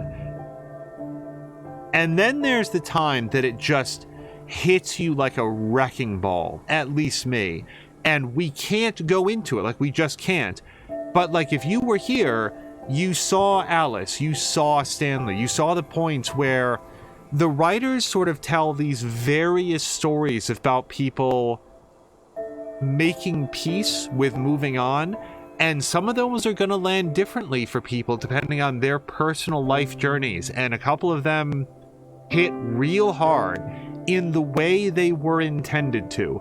I sometimes think and reference a particular moment in Assassin's Creed Odyssey where, let's say, events occurred and I had already not had a good day, and it was a real sour ending to that episode. I remember saying, I don't want to play this anymore. And like at the moment, I meant I don't want to play this game at all. Like, I'm done. Fortunately, like you know, you step away from it and you get a little bit of perspective and come back, and the whole rest of the game is great.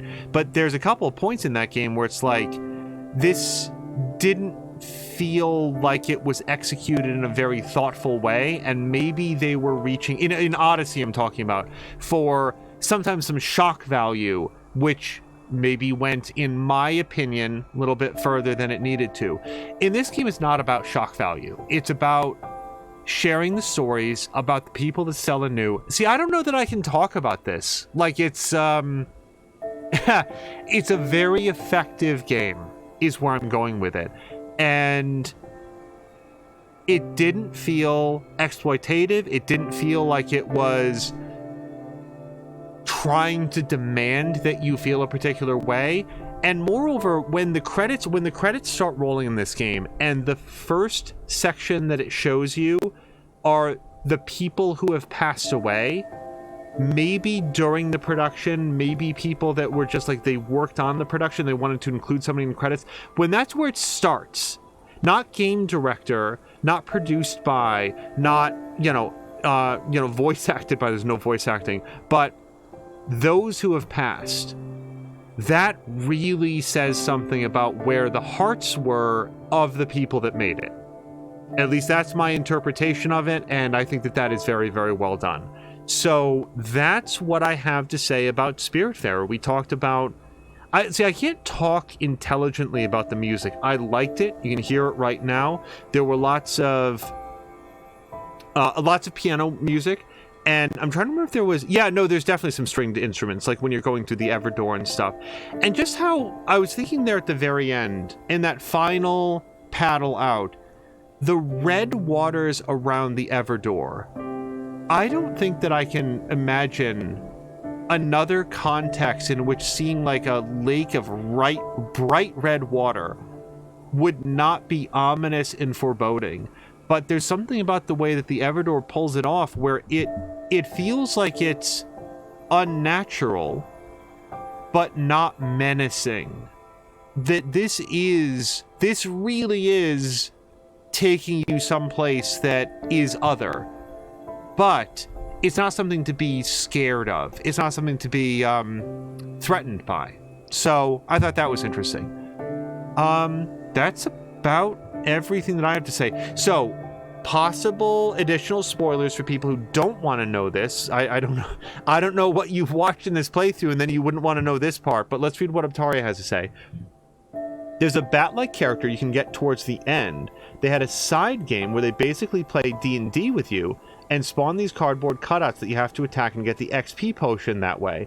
The saddest part is he never goes to the door.